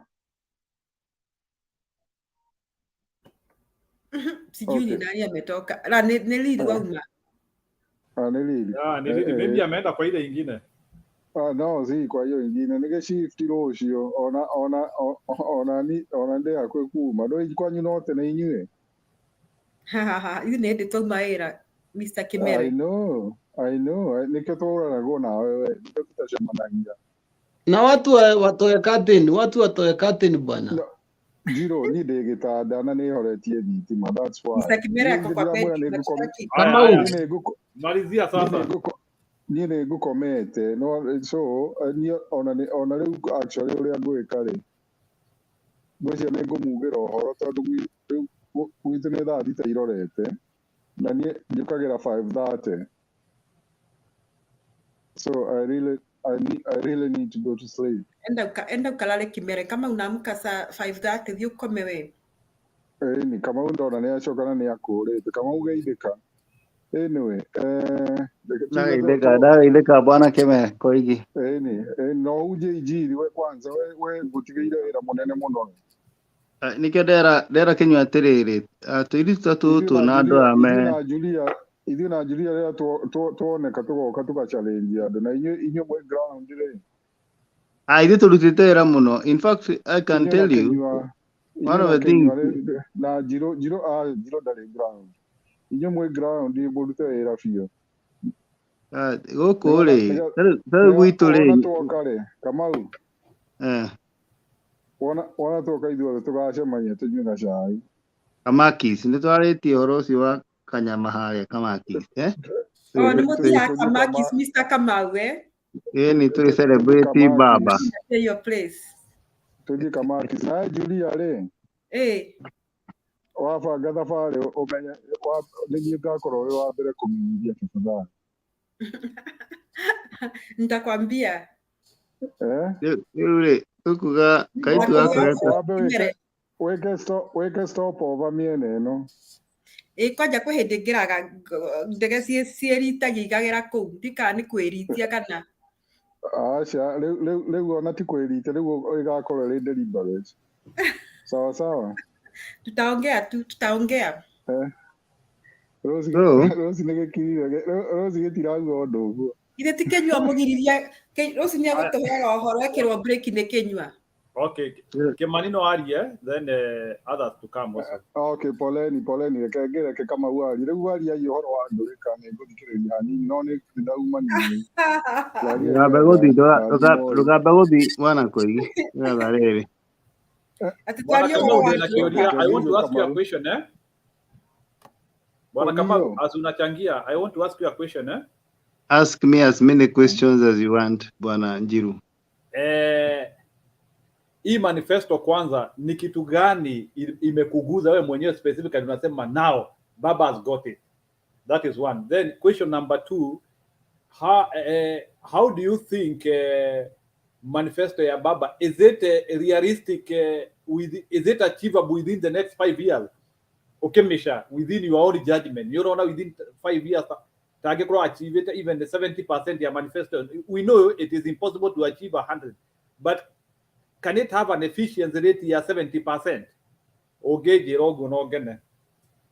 Negugete abere the ticket of Uhuru Kenyatta and the Ruto, the only problem it had, and it could have achieved even more, the ticket had a tainted part, and the tainted part was Ruto. Ruto was there to bring the votes, but also he was there to blackmail, he was there to sabotage, and he was there to steal. And that is why I feel pity for Mombi Kamau, this one who was talking about bottom up and telling us at the Ruto ngani haigwete office Diaspora, so he is intending to solve diaspora issues and address them. That is opening an office is not here nor there. No Grora manifesto ya Baba. It is so practical. Ninya mwironeka ni very practical. Todo irali horo for me to get to point B, C and D, I need to do something so that I get there. I need to do A to get to a point B. I need to fight the elephant in the room, corruption. Todo onahuru niraigire. It doesn't matter how much you borrow. It doesn't matter what you do. Not as long as ne isi matogoreti. Wasusu na wanogo. Eruto na gatagu. As long as no wanogo na wasusu me in charge. Otire manifesto gedinabere. No as long as Kamau na rasta ni hare rasta.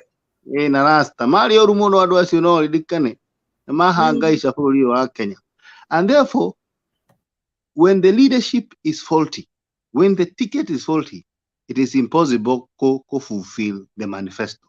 No hidiria wina ruta mother karua adu marugamite na ukona ginya mamua matie na maundu manene mera ati matiri na makari matie na mane matiakite damu kuria kwao ngiakitwo ni Ruto ya kuria Sigoi mundu aire damu giaka gwake ukona mundu tocio ndangihota ku manifest ndangihota ku fulfill manifesto.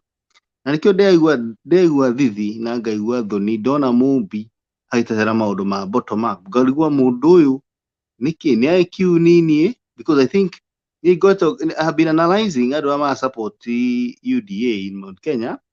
Gona there is a problem in interpreting issues.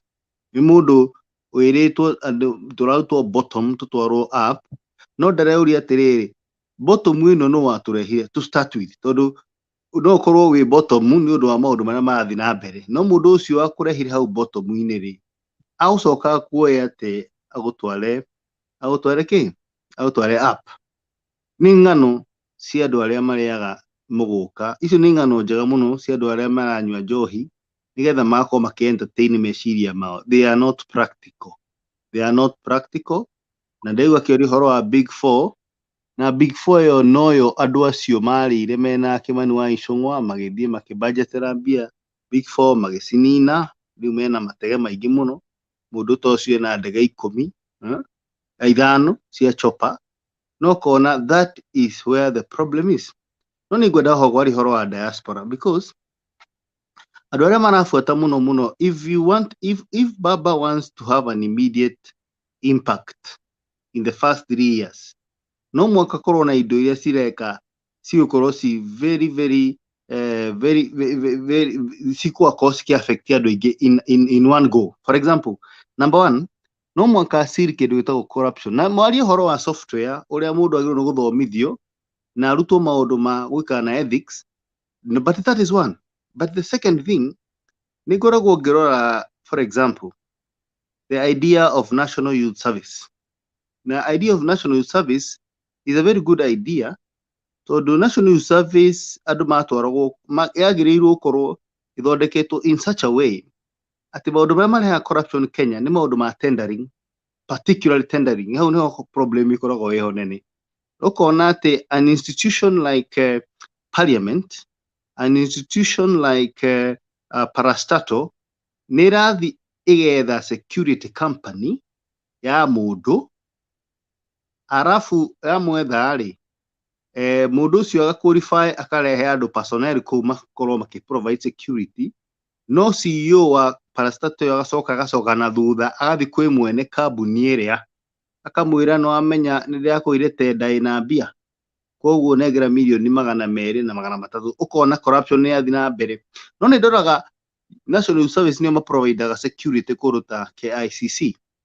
Ukarora mundu uria uramarora supervisor na coordinator wa security yo KICC is not necessarily mundu uria ura approve besa fegi. Na account ya NYS wa mareha mako provide security. Account ya NYS ni ya thirikari, and there are two different people who operate in that account. Do ukarora it is not very easy ati mundu uria in charge CEO wa KICC ndagithi kwi CEO wa NYS amwire turakuhire wira he mbeca tondu mbia icio nacio cie procedure ya gwika atia ya kuma. So one of the things we need to do as a country nigetha tunine corruption, and that is an immediate thing that Baba can do, ni to make sure at the government contracts government like in China, and that will by half destroy corruption, because utiko na modo individual ulidira na maundu ma thirikari can deal with his own problem. Taru adwa NYS taru ke go example when Uhuru Kenyatta started engaging the military na dumetago NMS, andu acio marathondekaga maundu very fast ukira uria ungiko ukidina andu individuals. Why? Tondu riu hati na corruption aspect, kuthi na kickbacks, and that is where the corruption is dealt with. And these are things that we should talk about. The problem in this country is because there are so many kickbacks, there are inflated costs. Principles. Those are things that can be provided by the government so that nobody should ask for any money. And I agree with Julia that we don't need having first class and second class citizen in Kenya. People who are told they can go to national school and again a provincial school and again a county schools. That is discrimination of the highest order. And when God created us, we are all equal in the eyes of God. And therefore, that one I support it. And I think Julia should apply for the Minister of Education with the immediate effect. Having said that, I want to talk about this diaspora issue. This diaspora issue is very important. I want to say this. The biggest honor right now in Kenya, the biggest honor, and you can check it out, it is diaspora money, the money that is returned by the people who are working outside Kenya, and they're like, the money is coming, it is too huge. And I'll tell you because I know the data, I have the data. So what that tells you, the biggest ministries that can change this country within the first 2 years, Bwananjiru, it is the Ministry of Trade, Ministry of Tourism, and Ministry of Labor. In fact, those three ministries should be made one ministry so that they coordinate the monies that are coming from abroad and that are coming here from the export we are doing. Because I want to tell you this. A country like Philippines, Philippines, ni makorogo mena a very good idea. Their country cannot produce a lot of minerals that can help their people. Realize industrialization unless we do what we call industrialization near consumables. That's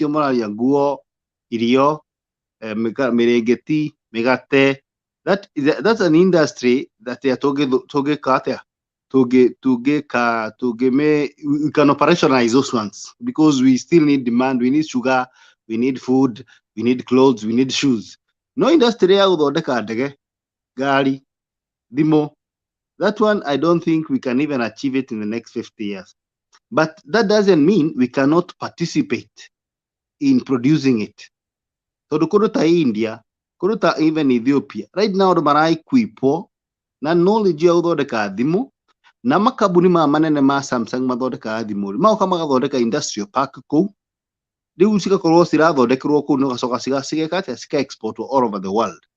Koguo ri tondu tutingihota with the capacity we have and the GDP we have guthondeka ngari directly, no tukorwo tu equipete resource, human resource itu to a point ati Toyota no yuke Kenya ige kiganda kio na ithondeke ngari guku na employ staff aitu. If that is not the case, Kenya no ikorwo ina human resource capital nene muno ati even officially the Ministry of Foreign Affairs and the Ministry of Trade and Labor marakorwo makiregister the workforce to now and the knowledge we have na makorwo makika kindu gitagwo negotiation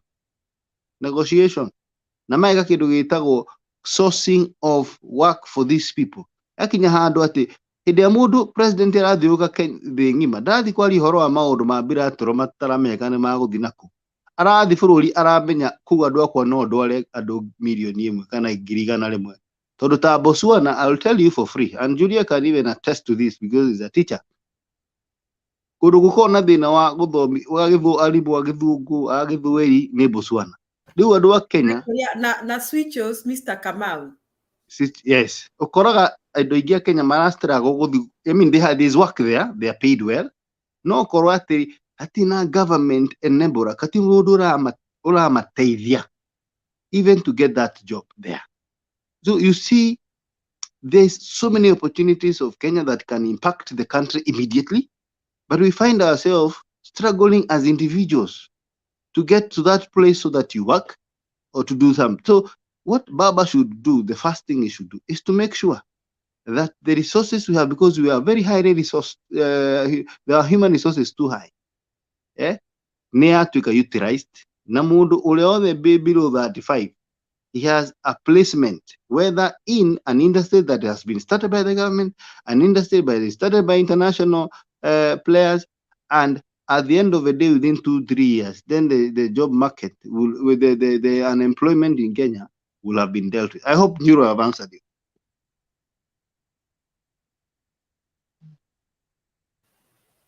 No ashira wega.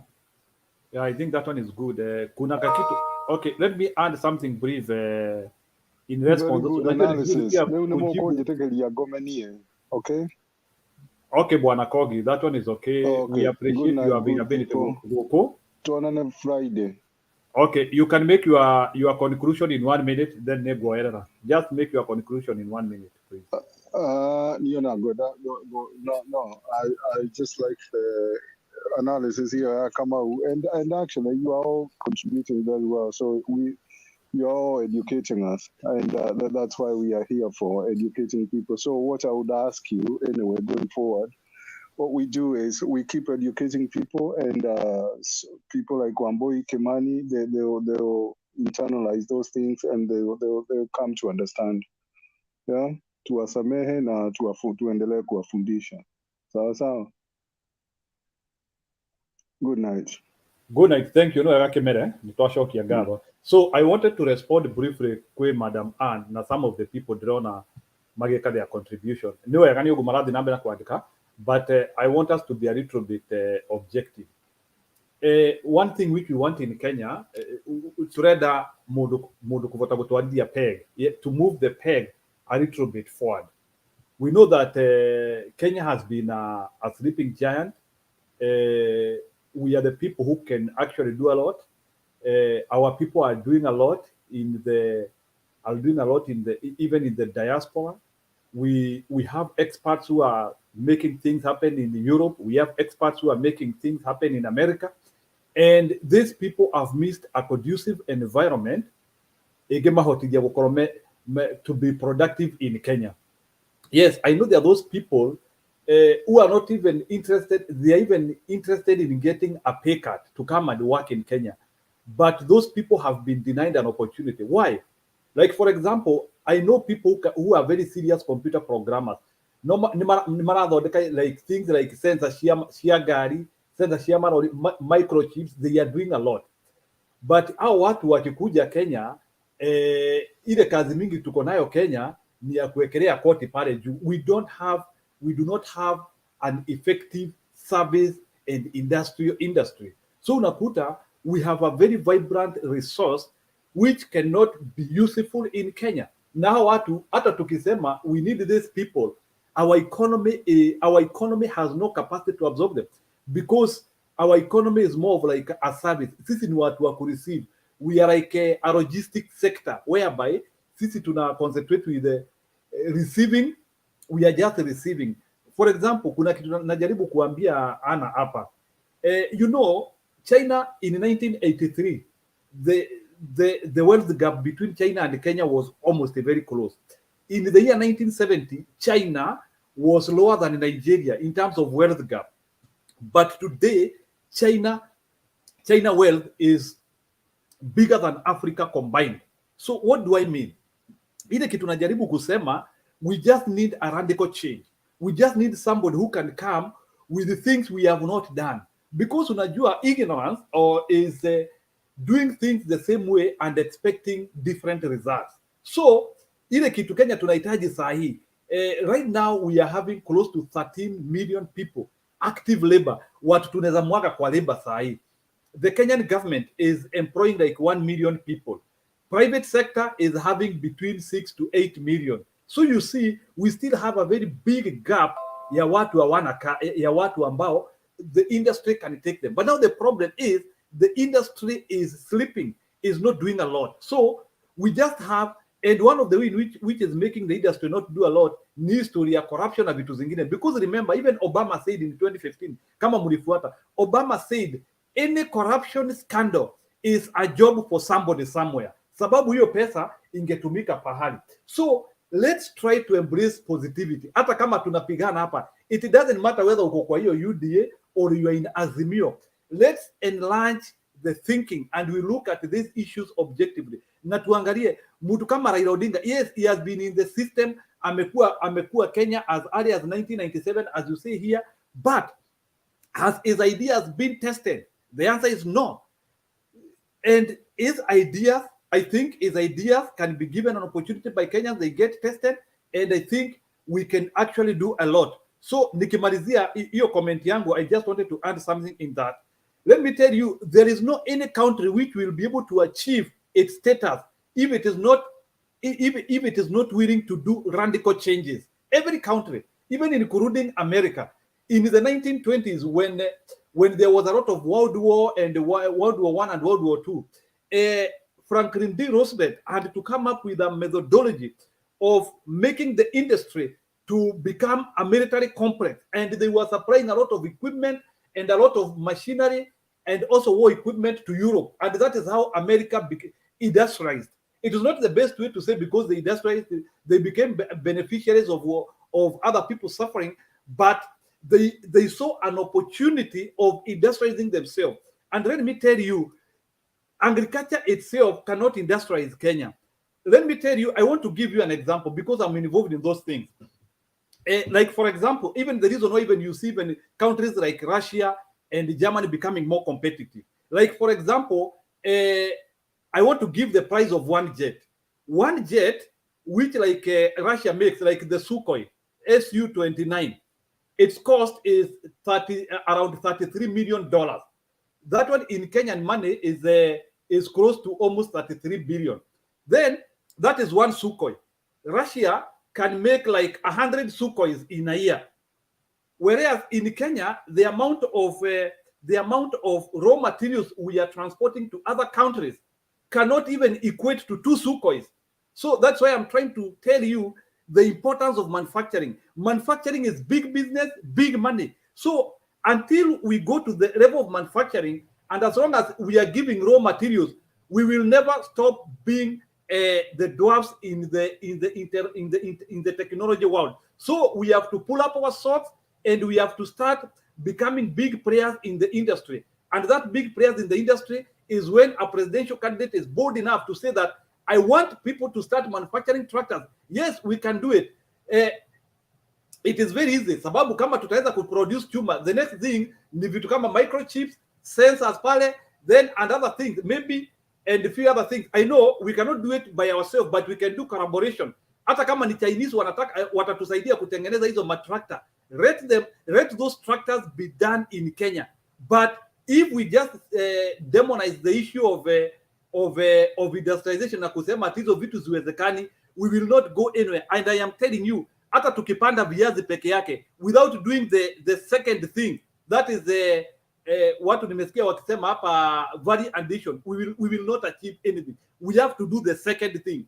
Producing alone is not enough. We have been doing it since 1896. Kahawa ijaanzia sahi, majani chai ijaanzia sahi. So these things we have been doing them till memorial, and we are still in poverty. There is something we are not doing, and it is product and it is manufacturing. And any person who is talking of manufacturing, even if it is just 20% to start with, it is something in the right direction. We are having very many graduates. Our graduates, how will they be involved in the economy? So that is the key thing which we need to be very serious about. So I just wanted to respond to you, Anna. Open your eyes, see things beyond there. Okay, pengine mtu mwingine achangie. Nore kwa ungeenda kuchangia. Mr. K, naona Kenya ameenda, Lily, Mama Rose. Any person in the team?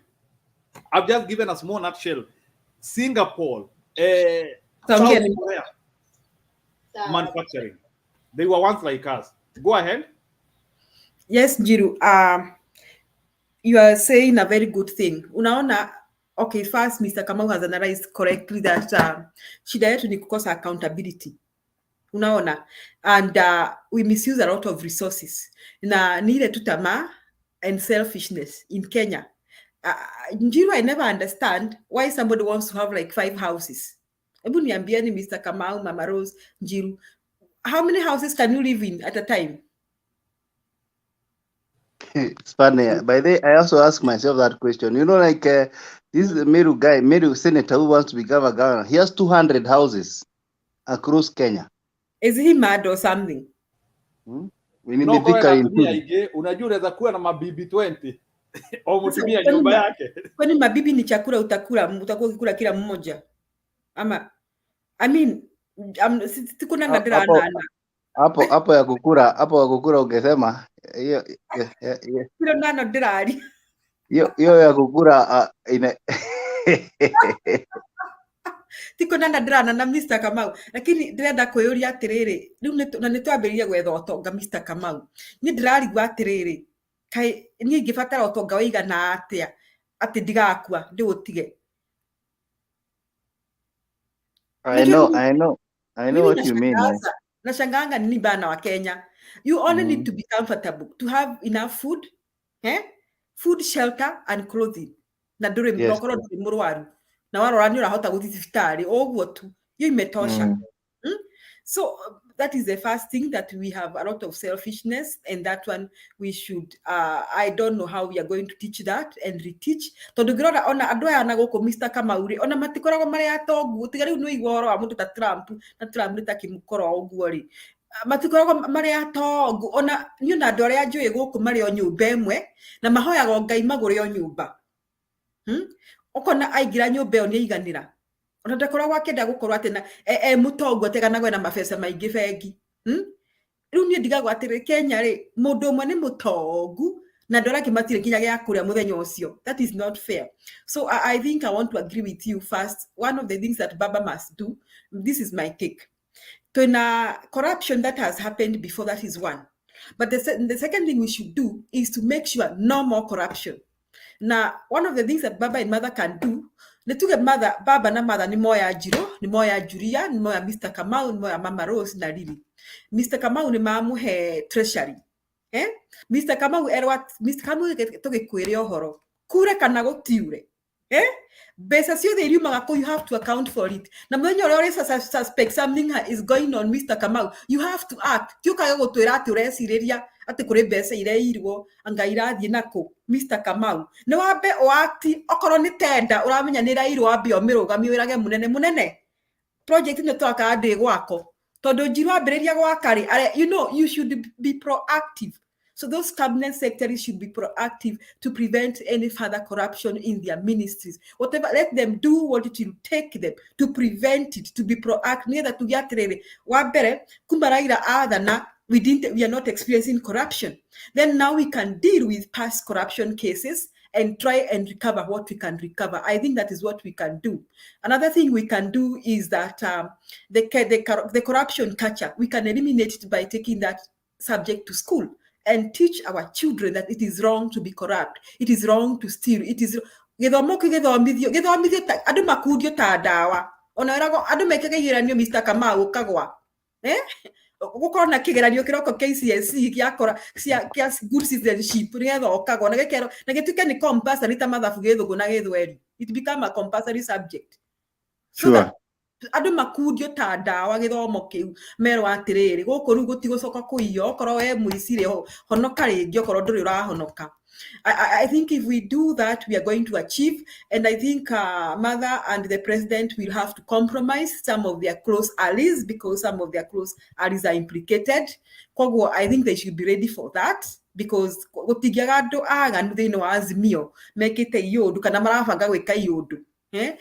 think they should be ready to compromise them and send them away. That is what I think they should be ready for that. And then after that, I think we'll go places, Mr. Kamal. That is what I would like to say. I agree with you 100% because you see, if we can deal with the issue before they happen, then we can deal with the things that have happened in an easy way. And that is what I'm saying. If we can prevent corruption before corruption happens, then the corruption that will be managing to penetrate, then it will be easy to deal with. And even the evidence will be found. And also that issue can also go to the issue of health. When the corona came, Kenya reduced communicable diseases by 50%. Why? Because people washed their hands. There was proper sanitation. In fact, if we can prevent people from getting the disease itself, first of all, the disease that will bypass people, then it will be easy and cheaper to treat. So if we can deal with the sanitation, deal with the water as you were talking before, these two issues, the word is prevention. If we can forearm ourselves, then we can be able to deal with the issue that crop up. So I agree with you, Julia, when you say, before that corruption happens, have you put mechanism that can prevent it? So that in the end of the day, we don't talk of corruption from January to February, because to January to December, because in Kenya, it seems it is a way of life. And that is why you see many young people today, they want to be like Ruto because he has shown them that we celebrate thieves. We celebrate differing. A person who does not believe in, he doesn't talk about it. And people around him seems to have acquired it through those kind of things. I'm not saying that Azimio has 100% people who are good, but at the end of the day, when we deal with the issue of corruption once and for all, then we'll have solved so many problems that are devouring the country, Kenya. And I'm surprised by a lady here called Mumbis keep on telling us about Odingaism, Vinini. You know, we have to start somewhere. And the option they are giving us on their side is not an option that can even stand the test of time. First of all, you cannot be. If you walk like a duck, talk like a duck, move like a duck, then you must be a duck. Yeah. There's no way your history is known of. There was a time, and I'll tell you, it is funny. There's a time that Mr. Ruto owned a road, processional way. How do you own a road? And here you want to lead people on how to get to prosperity.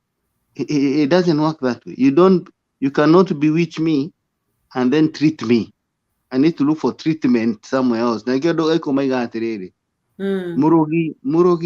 to a muraguri. If you understand that deep Ikikuyu, then you'll understand why somebody cannot put us into a problem and then solve the same problem. I feel like people are tired. I also feel like I want to sleep. Yeah, Mr. Kamau, as we finish, you see, first I want to ignore this woman called Anamombi. Tugiate mundu wakura ni wakura. Ameamua ni ori ni twamumbi ni twakuhe rutha uthure ruto no korwo wina kura igiri no umuthure. Tumekubaliana upotee kama unataka kupotea. Hata anaweza mpelekea huko Weston. Si tu ni kumwekea kwa bahasha amwekee poa ndio siku ya uchaguzi isipotee aende ichukue. Hata Ruto mwenyewe anaweza room 350. Ati mtu alile room 350 ndio room 350 nere kweo. Kwa hivyo mtu kama unataka kufanya hivyo yo gigira Julia Muro imana kiria na V8. Nikuwekagirwo interview kuu. Sasa tumepea nitwahe mobiro thenda guthie kuu 350 na tutigikara bũrũri ũtarĩ na opposition nĩ twendaga andũ mena divergent nĩkĩo ngwĩra ũrĩa atĩrĩrĩ nĩ twendaga andũ mena divergent views nĩgetha tũtigaikare ta bũrũri wa monopoly no mwaka tũkona andũ andũ funny andũ ta Kimani wa Icũng'wa mũndũ ta mũndũ ũyũ ũngĩtagwo Kimani wa Ngũnjiri etagwo andũ maragia matũhũ. They are good in entertainment. In life, it will be a very boring life. Koguo wakimwira ni twamuhe rutha. Akondo haria Weston iri no akia Google Map. Tutire na tha na andu mahana ta marogetwo. So in other words, Jiru, we are concluding that step number 1 Baba has to do is to stop any further corruption. Before we deal with the past corruption, we must stop any further corruption. Nigetha Mr. Kamau, okorwo ni Julia aheo ministry no, ona tiga korwo ni tu Julia wiyete, gukorwo kwina kiuria, ati kwina kiuria kirorio kia mbeca ciurite akamba karugamio wira to serve as a lesson to the others who are intending to do the same, kana who are intending to be careless and irresponsible. That is how Baba and Mother should operate, and I hope they are going to do that. They do that. Those people are not joke. I don't think I think they understand the pressure of the people. They understand that country is now going to, and again, if you look at their lives, I think they just want to go home having done something. So I think they're going to go after these people, and that's why there is fear on the other side, because they will definitely deal with them. That's true. So Jiro, ni kama watu wamechoka, sijui kama uko na maoni, tufunge studio, tuende kwa ile pande ile nyingine. Uko mute. Jiro uko mute. Jiro uko mute. Ama anaongea na watu wengine huko. Okay. Oh, sorry. No, I'm saying thank you for participation and thank you for availability. Tumeshukuru sana ni udwa manifesto ya Baba. Ni ageni ya mono. I think it is attainable. I give it 80% so far. To me, I think it is going to take Kenya into the next industrialization level. We need an improved Kenya. Kenya needs to take this advantage of the main gateway East Africa and East and Central Africa.